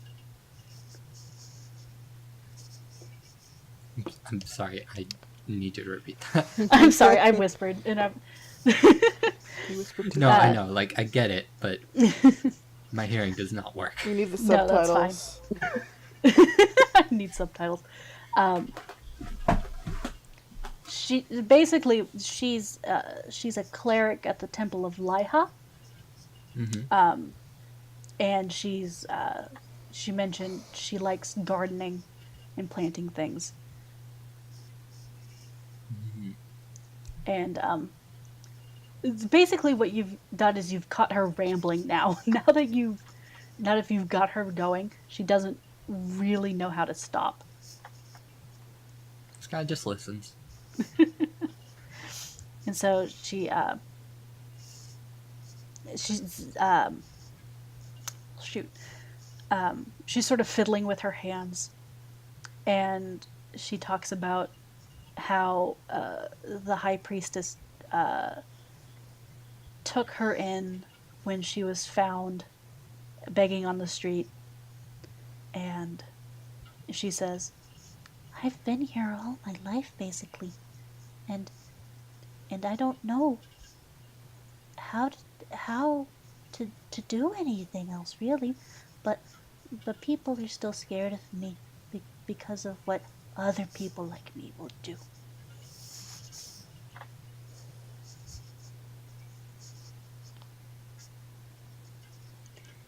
And so I talk to my plants instead. They Can I listen see your really plants? well. Well, if you came by the temple, you could. Uh, I planted the garden out back, and it's really pretty right now. All the flowers are in bloom, and the bees are pollinating, and the butterflies come by. You listen real nice, like my plants do.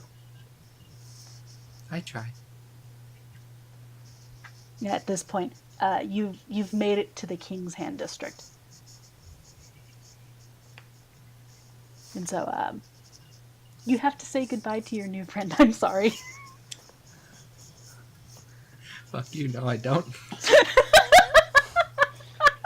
But you know where she. Please say goodbye so I don't have to keep coming up with lines for her to say. Okay, fine. You can always visit her. You can visit her. I'm gonna. Can at least get her number or something. You don't even know her name. You never asked. That's how she rolls. Wait, what's your name? Let me scroll down until I find her. Oh, I'm Pelinavin, Sister Pelinavin of the Temple of Laiha, and that's Pelinavin. There we go. That's a nice name. Oh, Mine is Sky Brightwood. oh, I like your name. Brightwood sounds like a lovely tree. I suppose it does. And so you get off, and she kind of stays on the boat because she's going to the market, and she sort of looks over her shoulder at you and sort of does this tiny little wave. Sky waves back. And she, as soon as you do that, she immediately just sort of sets herself straight and says, she's staring straight ahead again. Oh. Gawain just looks over. So did you make a new friend? Yes, Nice. she's very nice. I know what that means. Nice? Sure. She, I she got invited you. She invited you to see her garden. If you're lucky, she'll show you where she grows the bushes. Oh, come on. You're saying this about what is basically the drow version of Fluttershy. Don't taint her so soon. It's what the bronies did. Oh, God. I know what I'm about. And again, she's not made for you. Sky's gonna make friends with everyone. Sky's gonna have a harem, is what this is. You keep what I'm falling for the getting wrong girls, Hell damn yeah. it. Hell yeah. Harem, harem, harem, harem. Anyway, so the King's Hand District, like most of the places in Okiai, is a series... Also, hold on. Yeah, We were gonna leave her alone until you were like, I was expecting more of a reaction. I was expecting a reaction to the fact she was a drow in a city. Okay, I mean, but still, We're not racist. we were just gonna leave her alone. I want to remind And you then you that drew attention, and then you like went out of your way to draw attention to her, and I was like, okay, fine. I want to remind you that Folks has lived with like one other person for about 16 years of their life. This is fair. Sky just I want doesn't to give a remind shit. you that I'm a lizard man. Nothing looks weirder than me. Yeah, but drow specifically have a history in game of being the bad guy. So does my kind of dragon. I know we're better than that. Alright, fine, whatever. And so does my deity, so... No, Really? no, Abatal is neutral good. You just want us Sky to be is racist. studying. Sky is studying the magic of life and death. They're not gonna give a fuck. I'm sorry, Abatal is lawful neutral. Still. Not the bad guy. I have a nice death god in my universe, thank you. No, we respecting people here. Drinking that respect. We're drinking lemon that juice. respect women juice. Sounds like you need a glass. Chug. Actually, I'm almost done with my drink, so there we go. Alright. Anyway, so now that we've had our little social murder hobo justice breakdown, It was a social link. It was a social link. social link. I've I never don't- played Persona. I don't think you ranked up, Sky. Look, this guy's trying. And that's what I don't think the matters. link's even been established, sweetheart. I'll just have to hang out with her again then. Yeah. It's not the lady I made for you, damn it. I can make friends. No. Friends are illegal. Guy's gonna have a harem. Gawain's gonna have a zoo. Y'all gonna have allies. Yes. And What's folks is folks just gonna gonna have? sit there. Sure he can. An armory.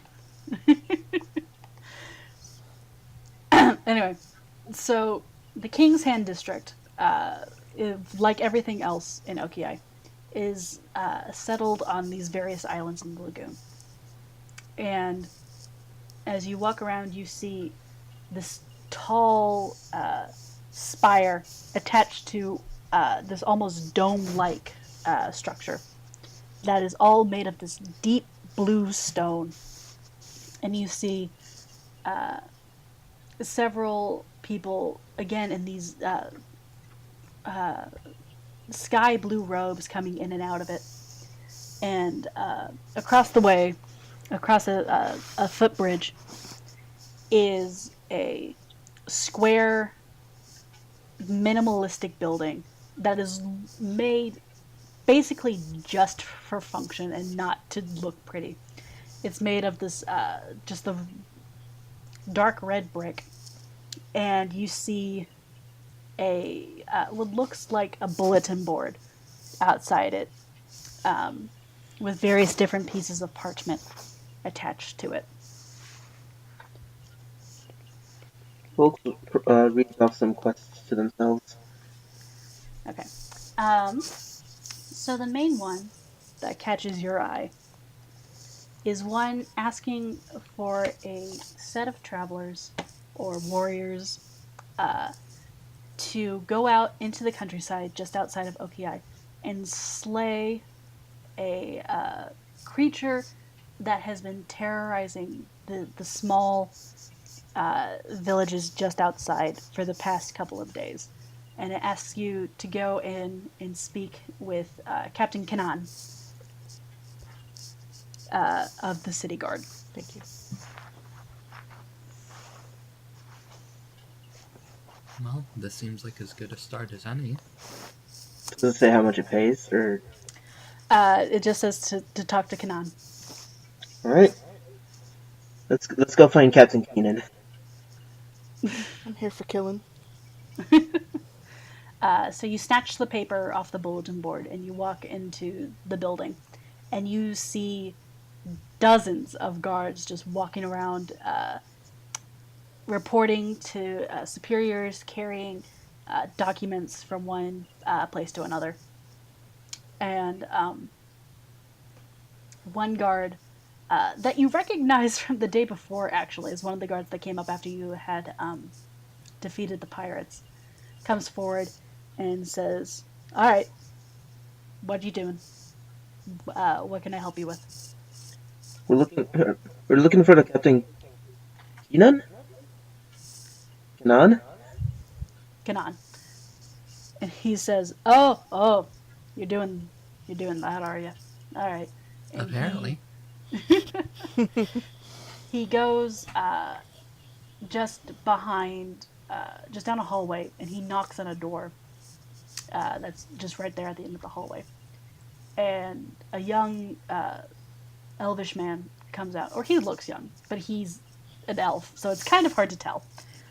He's got the short brown hair, I mean, and he's elves all look wearing the same to me. and he's got these sort of oceany blue eyes. And he comes out and he's wearing nicer armor than the guard that came and got him. There's more of that inlaid blue stone all around it. And he's wearing this dark black cloak behind him, or not cloak necessarily, but a cape, sort of attached at the pauldrons. And he walks out to you. He's like, he says, "Oh, so you're the brave souls. We're going to take care of our hag problem for us."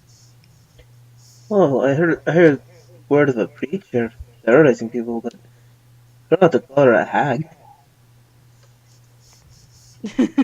He gives you this look. He says, "That's what we've been calling them since before I was born." And he tells you, out in the villages, just outside of the lagoon, we have heard tales of young women being snatched away in the night and found dead in the woods the next morning.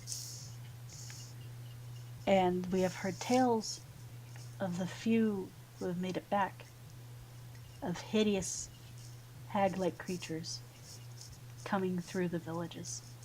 And we need you to find it, and we need you to kill it. I like the sound of that. Sounds easy enough. Yeah, alright.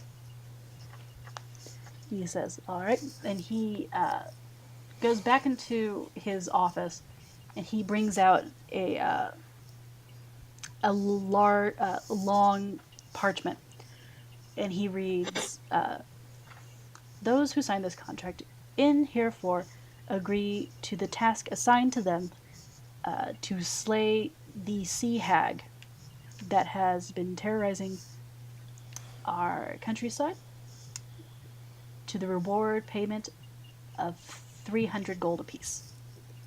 Now that's what more like it. And so he signs his name on his line, and he hands you a quill and the parchment for you to sign. This guy signs their name. Folk signs their name, but it's in Dwarvish script. And Gawain signs his. All right. And Kanan sort of takes back the scroll, and he rolls it back up, and he hands it to the guard who had come and got him. He says, "The creature has been spotted just north of the docklands in the thick woods between the villages. We need you to get it taken care of as quickly as possible." No time to waste then. Understood. He says, and he looks around, and he says quieter to you, "Thank you. We don't have the men to be sending out at this point. We needed people What's like going you." on? Ships coming through with ill intent. I'm sure, and he looks at the gentleman who had come gotten him, who was the guard from the day before. "I'm sure you understand the sort of things I mean." This guy nods. I'd So, have indeed. And he straightens and he sort of points out the door and he says, "If you take the ferry with the red sail, it'll take you straight back to the docklands." All right. Good luck. Well, it's nice. It's nice getting to that dock on a boat that we actually went on ourselves. Say that again? It's nice to go on that boat to that dock that we actually got on ourselves. Um, and so you take the boat, which is empty, not because of your cat, but because there was simply no one going back to the docklands. And you make it back, and it's mid-afternoon, maybe around 3 or 4. Are you planning on leaving immediately? I am. I'd like to. Don't we have to get attuned to our items? Yeah, it takes an hour to attune to your items. It seems like a good idea to do that before we head out. So, Okay, I forgot about that, yeah. yeah. I mean, you This guy's two do. gonna- You two do. I actually do not have to. Yeah, I actually didn't even Yeah. really know what attunement was, so unless someone explained Yeah, it. neither do I. Basically, it's just it's sort of like setting your password on the item so that only you can use it. Oh, okay. But it's magical and it takes an hour.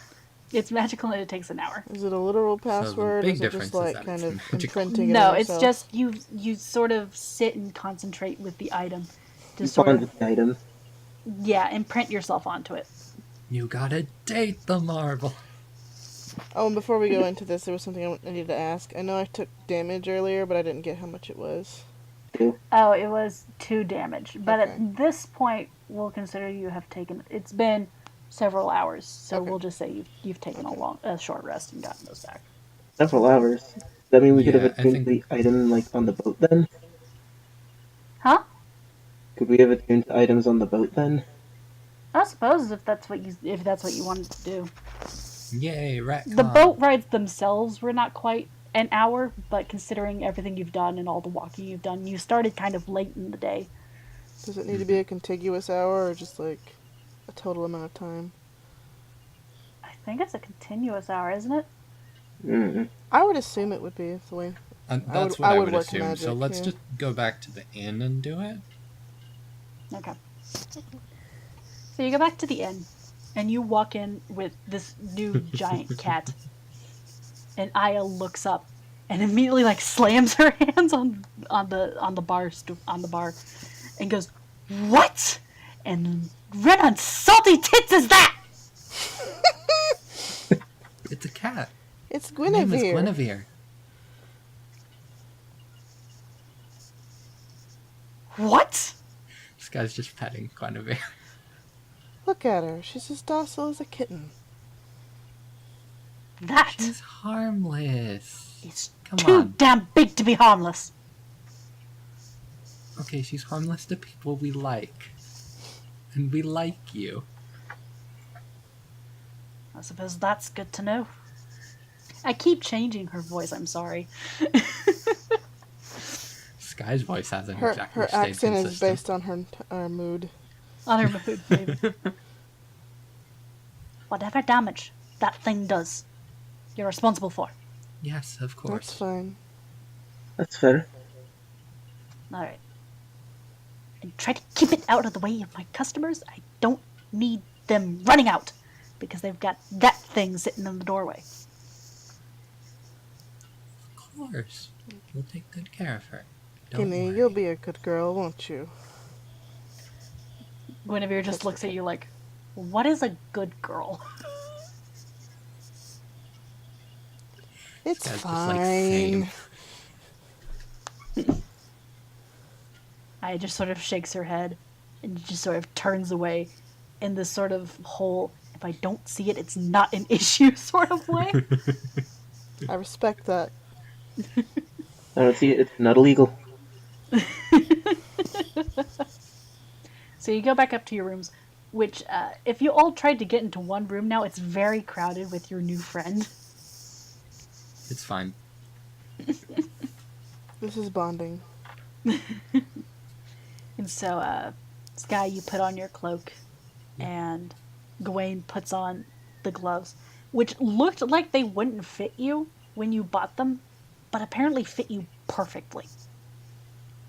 This is a nice change. It's a Having things fit. magic. You could almost say it fits like a glove. Hey. Hey. And so, At least the glove parts do.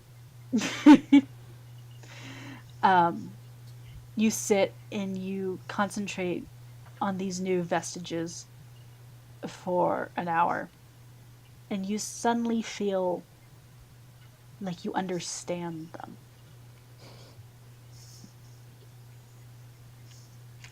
And Folks is bored out of his mind. He can play with the cat. How can you be bored when there's a cat? I'm sure Gwen has plenty of like things that can entertain animals in his bag. Maybe. Here's one of my 15 cat toys. Go have fun. Sky doesn't, but they'll try. Guy's busy by staring at a robe for an hour. Sky can multitask.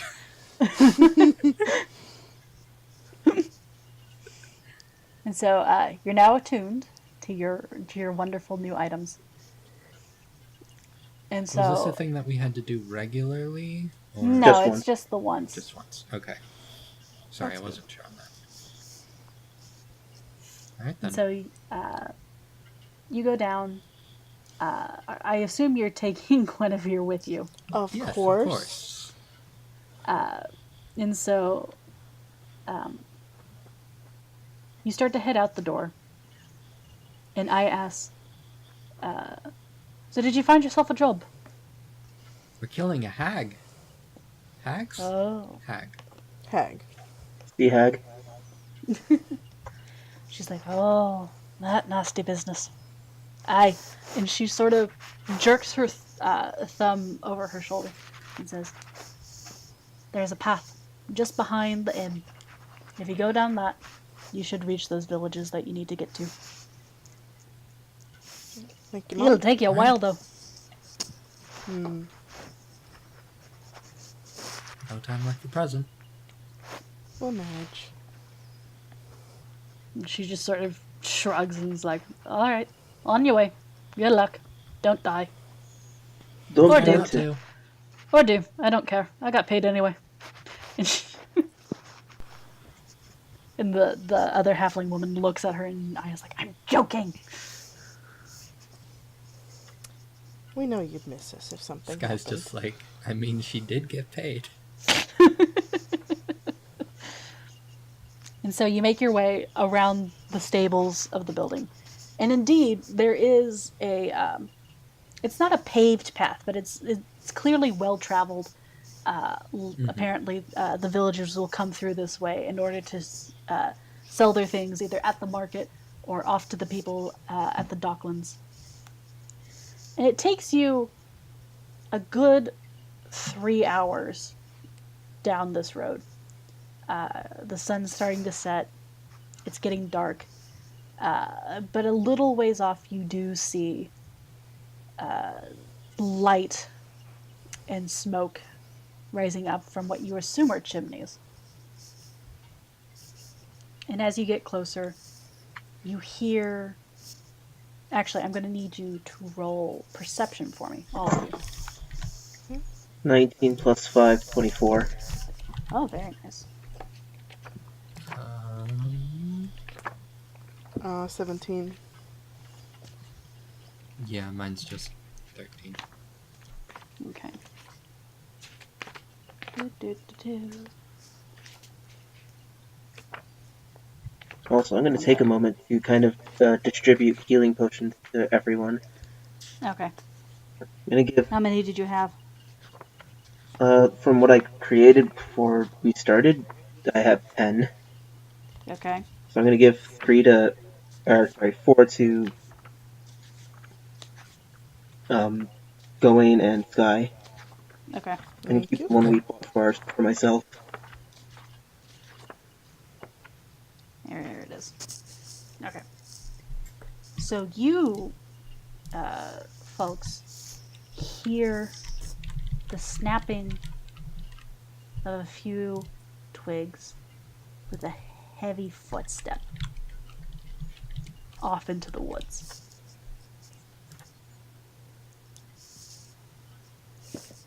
And I need you all to roll initiative. Ooh, Yes. Oh. already. Already. Well, you are in the woods where they said that the monster was I being figured we seen. had a journey to do, but we just in there. Okay. No, because this session's been going on long enough. That's fair. Oh, 16 that for is me. a natural one for those. Oh. And a Oh. 1 for Jay. Oh. Well, it doesn't really matter because you add your modifier anyway. Yeah, your dex bonus. Oh, okay. Let me see what that is. That's a 2. Dodger So jokes. 3.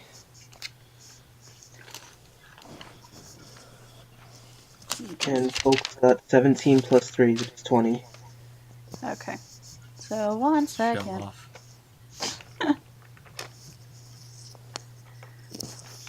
So I'm gonna need those again so I can get that order down. 16 for Sky. Okay. Gawain has 3. Folks has 20. Okay. And again, my wonderful, wonderful skills at rolling initiative have paid off. Nailed But it it once. But at the very least, you have managed to stop the hag from getting a surprise attack on you. That's good. So you see coming out of the forest, which is now dark with the low light of sunset, this tall, blue-skinned, awful-looking creature.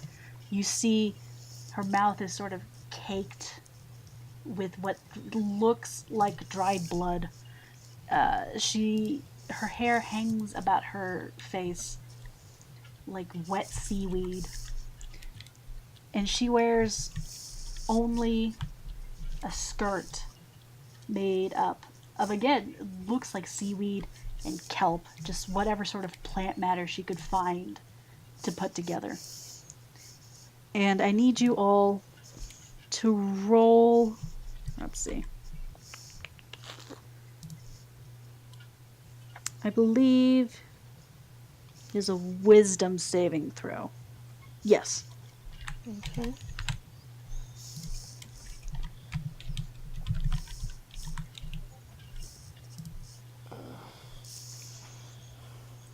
That is a 10. Okay. Folks rolled 13. Well, mine's Okay. 19. Sky, you are officially frightened. Sky is officially Frightened. fun. You are frightened for 1 minute, which means Frightened creature has disadvantage on ability checks and attack rolls while the source of its fear is within line of sight. or we can just do it that way. And the creature can't willingly move closer to the source of its fear. There we go. Yes. Okay, so there's that. Does the cat need to roll? Technically, the cat does not, because you are not level 3, and therefore So it's just a thing that's there. Okay. she's just kind of there. Okay. I just wondered. Which is kind of why I'm surprised you brought her along in the first place, but whatever. Team pet. Team pet. She's there for moral support. Well, that was so Sky helpful for apparently Sky. needs her. Okay. So, top of the round. Sky pulls out her teddy bear and is clinging on for dear life. Alright, so top of the round, it is Folk's turn, and the hag is about 30 feet away from you. And it is coming through the dark trees.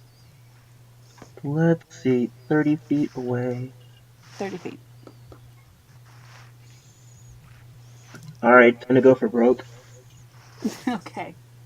I'm gonna pull out a little pouch that contains the sleeping gas, Okay. and I'm gonna throw it 20 feet away, and it's a 10-foot radius. Okay. So the hag is just barely within the cone, or the cloud rather. Okay.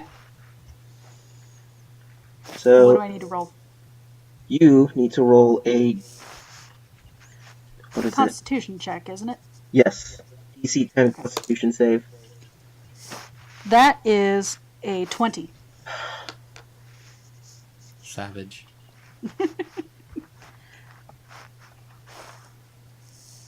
The hag looks like breathes in the gas, and for a second she almost looks a little drowsy, but then she immediately just sort of stands a little taller and shakes her head a bit and does this low noise at you. Damn it. Nice.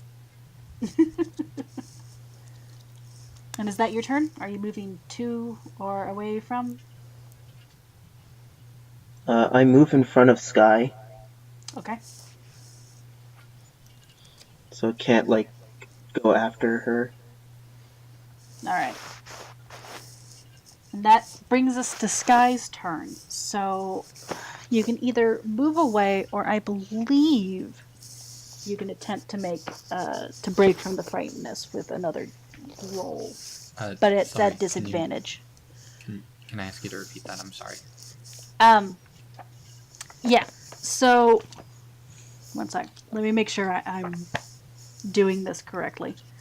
So when you are frightened, or you have any other sort of status effect, you can attempt to break free of it by making another wisdom roll, but since you are frightened, it is at disadvantage. Right? Yes. Okay. Because otherwise you can't attack the creature? I can. No, you can't attack the creature, but again it's at disadvantage. It's so you at can disadvantage, but I have the Robe of Stars. This is true. So you do get +1 on your checks, I believe. Well, I was more so thinking along the lines of I can just use Magic Missile, which is automatically a hit. Is it? Mm-hmm. Oh, And it's at a 5th level spell slot. Yes. So that is a 14 Okay. to break free of the fear, frightened thing. Yes, words.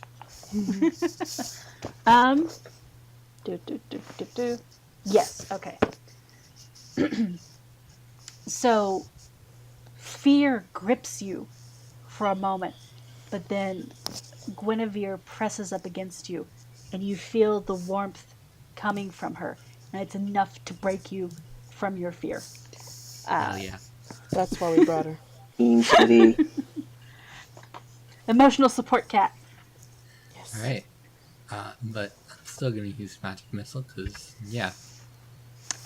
No, you cannot because Oh, it's an action to break the fright, God damn I it. believe. No, actually. Okay. No, it's not? Nope. Oh, okay. Well, that's done a little wrong. That saving throw comes at the end of the turn. Oh, does it? Yeah. Oh. See, this is why you don't get a newbie DM to do these things. Well, it's too late now. That's why So, Too late. Here. we'll just say that happens after the attack, I guess. Sure. So you'll Sure. still have to make the attack at disadvantage then. Yeah. So, this guy's gonna reach onto their cool ass cloak, pull off a star, and just whisper, I really hope this actually works. And Okay. cast Magic Missile at a 5th level spell. Okay. So.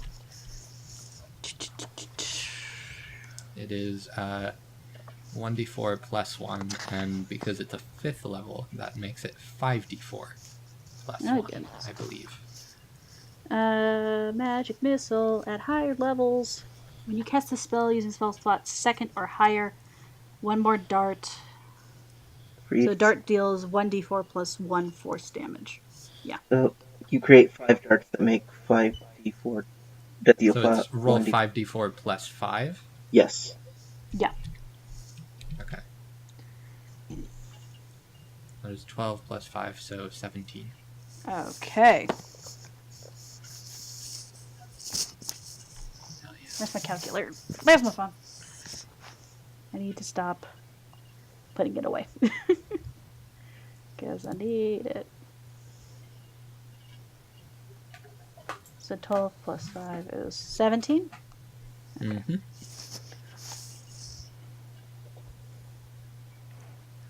Once again, Sky sort of out of nowhere, just like the pirate captain beforehand.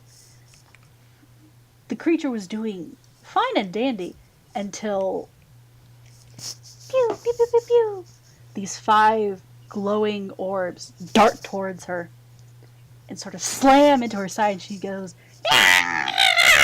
in pain, and she's sort of singed on her blue-green, leathery skin. And so, that is the end of your turn. You did your check, so you're good. I'm gonna wreck it. And now it is Gawain's turn. Oh, okay. I expected to go last. No, because I have horrible rolls when it comes to initiative. Dang. Alright, so I have a question first. Yee. Um, I can attempt to answer. so would casting a spell take up a whole turn? Casting a spell is an action, yes. Okay. Also depends on the spell, because some of them are bonus actions. Generally, attack spells are Well, it's not a attack spell. okay. What spell is it? It's Yeah. a hail of thorns. Hail of Thorns, I believe it's actually a bonus action, but Yeah, Right. it's supposed to Because like, you cast it and then you shoot your arrow, and that's yeah. when. yeah. Yeah. Okay. So I'm gonna have him cast Hail of Thorns, Okay. and then he's going to fire an arrow at the creature. Okay. Let's see. Oh God, what do I roll? Jesus Christ. D20. Oh Lord. This is just an attack, pretty much. Murder. I haven't attacked Murder. in Murder. 2 weeks, so I don't remember. Ah shit, I forgot the thing. It happens. I got scared. It's So, okay. so Gawain rolls unknown command. Oh no.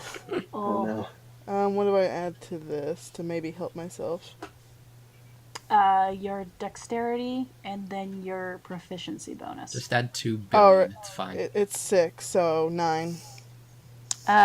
No.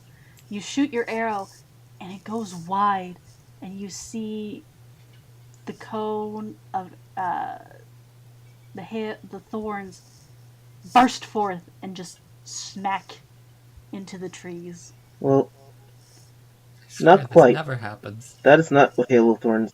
What happens when Hail of Thorns misses? What happens is Oh. nothing, but you Oh. can concentrate on Hail of Thorns for up to a minute, so that Mm-hmm. it's effectively like the next attack that hits within the next 10 turns. Okay, so it goes into effect the next time I actually hit an arrow. Yes. Okay. But we can say the imagery was cool anyway. It was.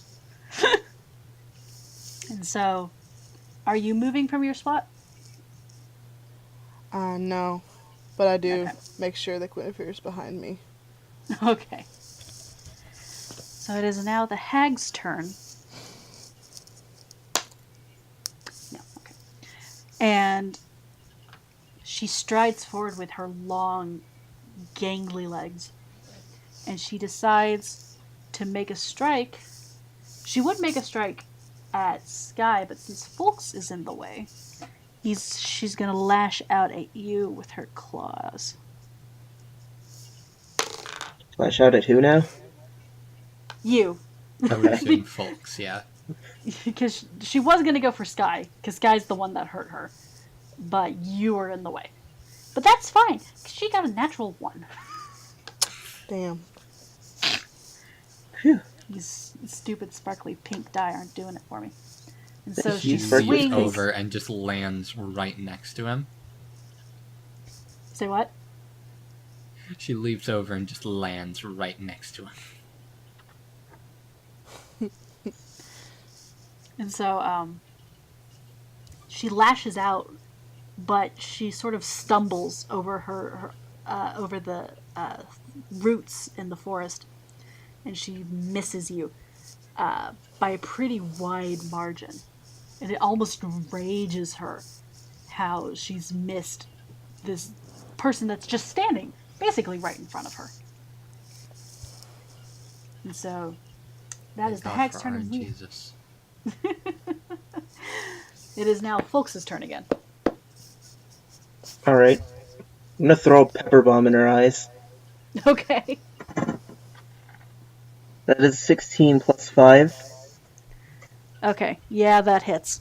She is blinded for 3 rounds. Oh boy. Okay. And then I assume you're not moving. I assume you're staying right in front of Sky. Yep. Standing steadfast. All right. Because you're a good friend. It I is now ain't a punk Sky's bitch. turn then. I ain't a punk ass bitch. Not anymore.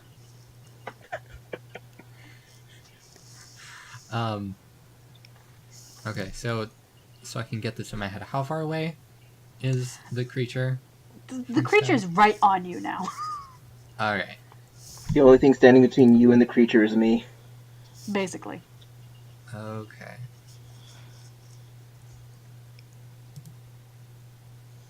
Yeah, I'll try this. I'm going to try and cast Inflict Wounds. We'll see how that goes. Okay.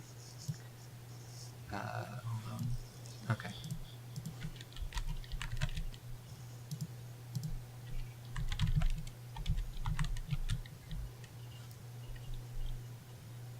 $23 to hit. Yeah, that hits. Go ahead and roll damage for me. And damage is just 3d10.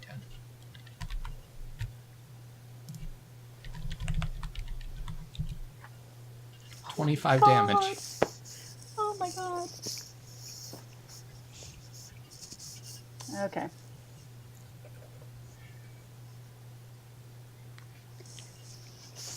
The hag wails in pain as the burn marks that you had left from your magic missiles just seem to spread over her body. Ooh. Gross.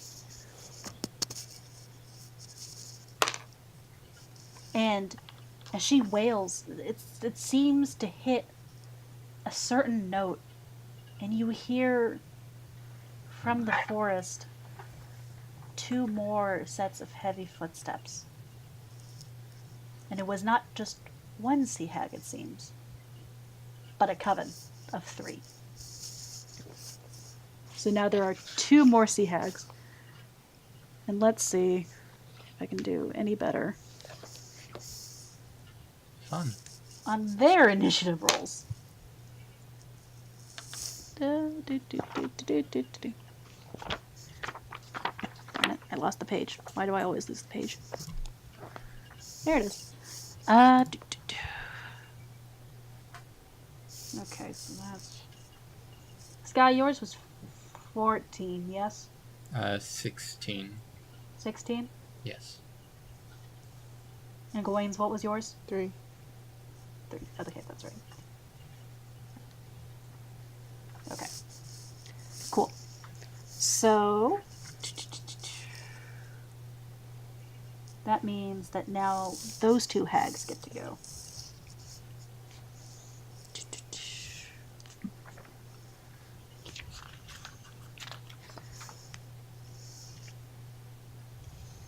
And so, keep hitting the stupid thing. There we go. For the second hag's action, she is going to point at the little wizard who has been hurting her sister and cast Ray of Sickness on you. Oh, bitch. Let's fucking do this. Okay, so that is so many books. Why are there so many books? Okay, Ray of Sickness. It's 1d8 poison damage on a hit with a ranged spell attack. Right, there we go. It's one of my spells, so. Okay, that probably did not work.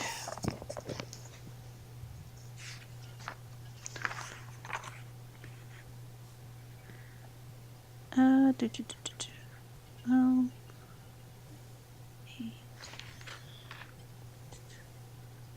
That is 12 to hit. God damn it. One Oh, over. does that hit? Yeah. Okay. Sky's AC is 11. Okay. That's right, squishy wizards. Yep. So that is, what was that again? 2d8, you said? No, it is 1d8. 1d8? Yes. Thank you.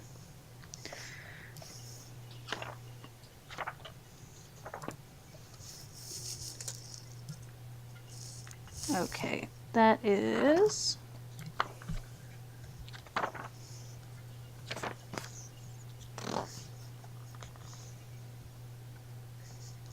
No, it says on a hit, target takes 2d8.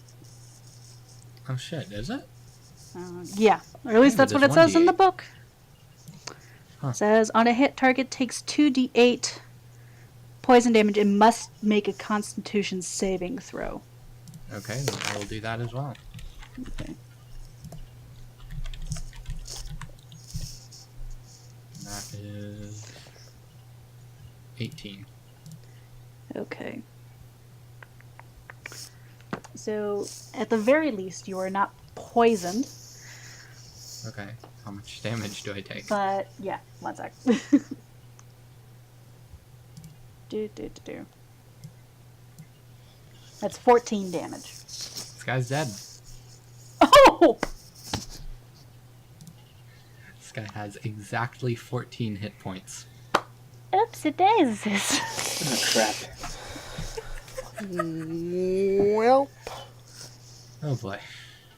Well, she did what she aimed to do. time to chug. And so, hag number 3 then is Guinevere going... reaches into Sky's pouch. She's not your animal companion. She's not even Wayne's animal companion yet. So hag number No, 3 it's now funny. is going to lumber over towards folks and make an attack with her claws.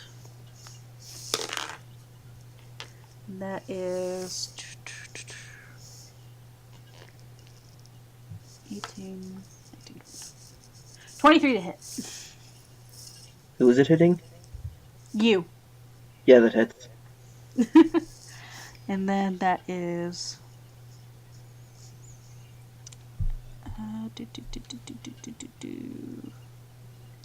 2d6 plus 3, 6, 11, 14 damage. Jesus Christ!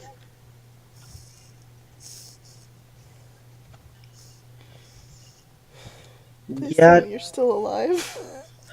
barely. Oh, shit. Chug. No amount of chugging will help. No.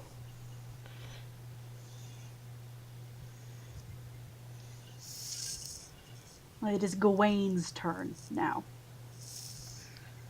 Can't believe we're immediately getting hit with a TPK. It's only a challenge too. I didn't think it'd be that bad. You hit the pirates just fine. This is why we need a healer. Well, someone did take healing word as a spell. That okay. We're gonna have a talk. Excuse me, princess. Okay, we're gonna have a talk about this afterwards. I'm joking. I'm sorry. I knew you were kidding. Well, Gwen looks at Guinea, says, "Don't avenge us. Just run if something bad happens." You do have one of them almost at death's door. Are they like all crowded together? One is farther back because she did a range spell. Oh, okay. The one that's almost dead and the one that just nearly knocked folks out are right next to each other. Okay. He's gonna fire another arrow at the one that's almost dead. Okay. For the love of God. Roll attack for me. For the love of God. And you're using your Hail of Thorns? If it hits, Okay. I have it for a minute until it hits, and if I don't hit it in a minute, then it goes away. Which is, I think, 10 rounds? Was there advantage or something? On the blinded one, yeah. On the blinded one, yes, which is the one that's on death's door. Okay, so... Yeah, So if you're attacking her specifically, you have advantage. Okay. Yeah, I'm tagging. It's the weakened one, right? Sorry. Yes. I got so much going on, I'm getting confused. It's Okay. fine. Okay, so 18 plus... Yeah, that hits. 6, 24, yeah. Okay. So roll damage for me, including your Hail of Thorns. Yeah, damage. it's just gonna take a minute. No worries. So, okay, kind of have a better idea of what this actually does. Hail of Thorns is a reflex save upon hit. So you still deal the arrows damage. Uh-huh. And then everything that's next to the one you just hit has to make a dexterity saving throw or take the 1d10 piercing. Okay. Successful save, it takes half. So the reflex is the dex save, yes? Yeah, okay, so there's my arrow damage. And then No, that is a 4. It does not make that save. Alright, let me roll for the thing. 1d10. Yeah, otherwise the beast succeed on a wisdom saber charm. Oh wait, I'm sorry, I'm looking at the wrong spell. That didn't sound right at all. Okay, creature takes 1d10 piercing damage. Okay.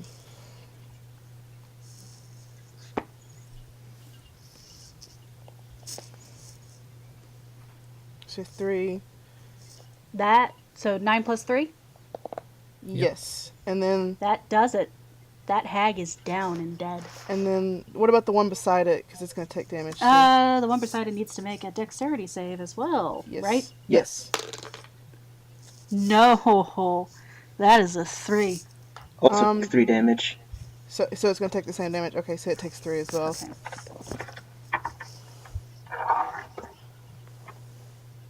All right.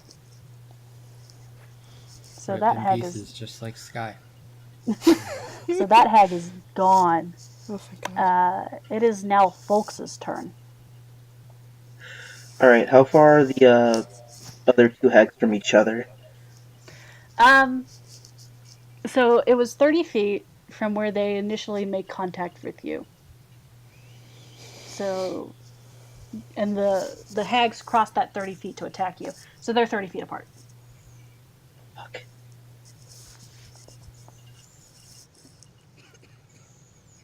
However, they are visibly shaken by the fact that one of their own has been taken down.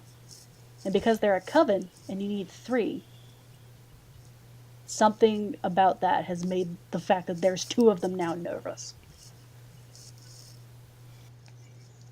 Is this going to work on charmed rules where they're just significantly weaker in magic?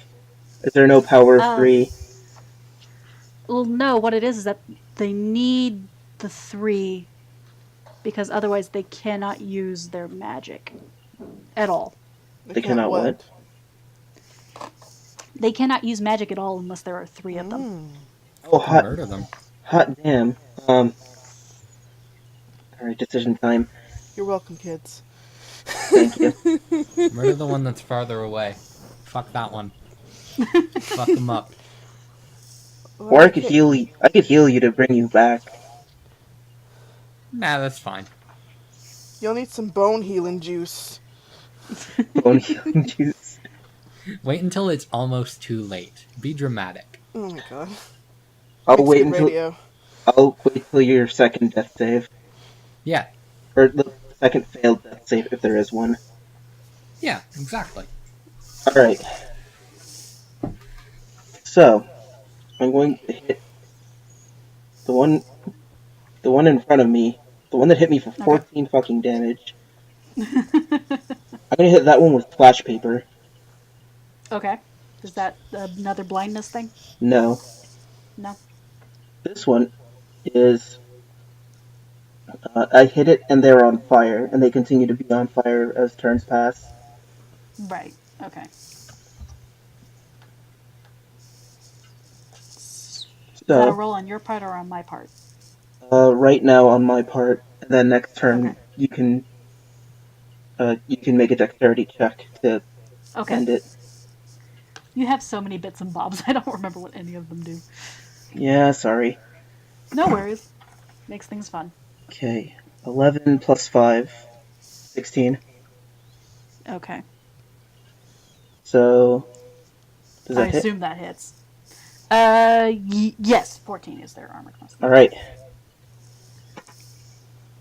Take 3 fire right now. Okay. And I'm gonna do I'm gonna use a bonus action to martial arts. And Okay. I'm gonna knee this one in the gut again. Okay. 17. Yep, that hits. This one does a significantly larger 7 points of damage. Okay. And that is my turn. Okay. Sky's turn. Needs to make a death save, please.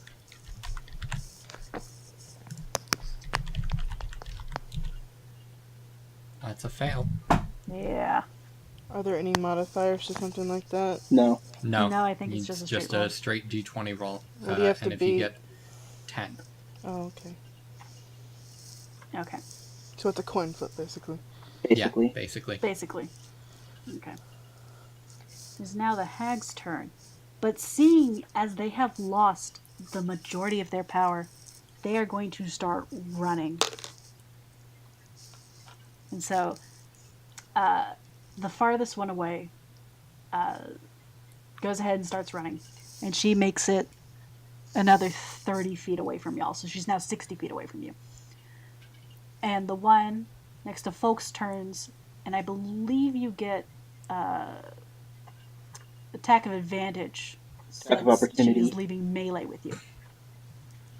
Say that again? Attack of opportunity. Yes, there we go. Attack of opportunity as she's trying to get out of melee with you. Is that just for folks? No, that's for anyone, but I think I forgot about it last turn.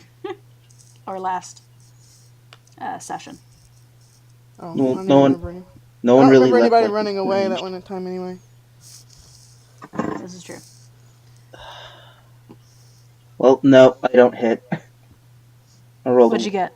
I rolled a 1. No, unfortunately not. So she managed to slip away from you and gets 30 feet. Oh. Well, she's Was still he on. the- was- She's was still he on the only fire. one? She's still on fire, that's correct. So I have to make a dex save for that? Not a save, a check. So she check. if she is proficient, she doesn't get a bonus to that. Well, no, she's not proficient in bloody anything. So it's just straight dex? That's Yep. a 12. She puts the fire out. She is a sea hag.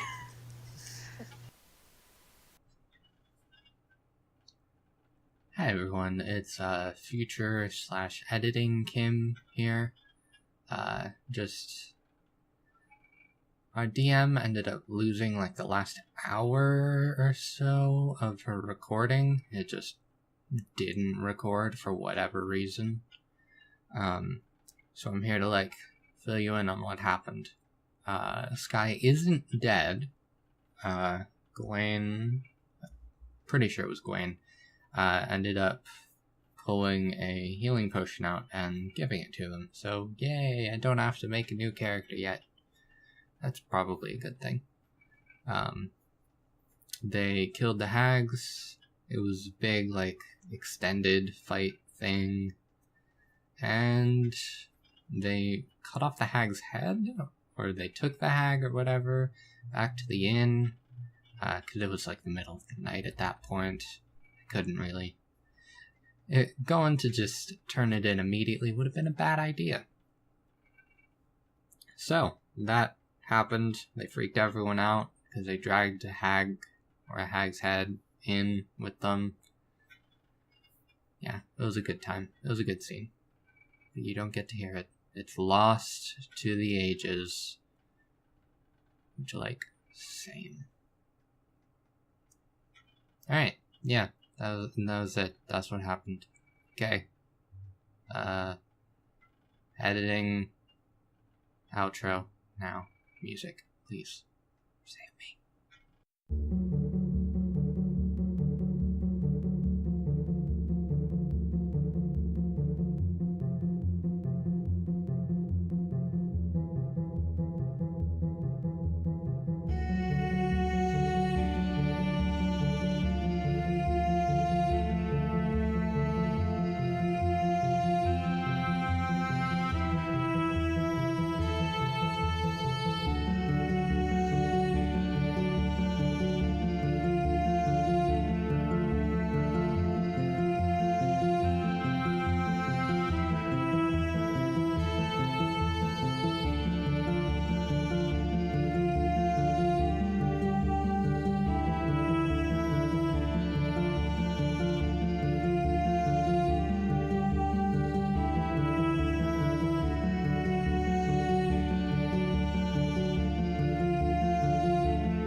All praise Kim, the editor supreme.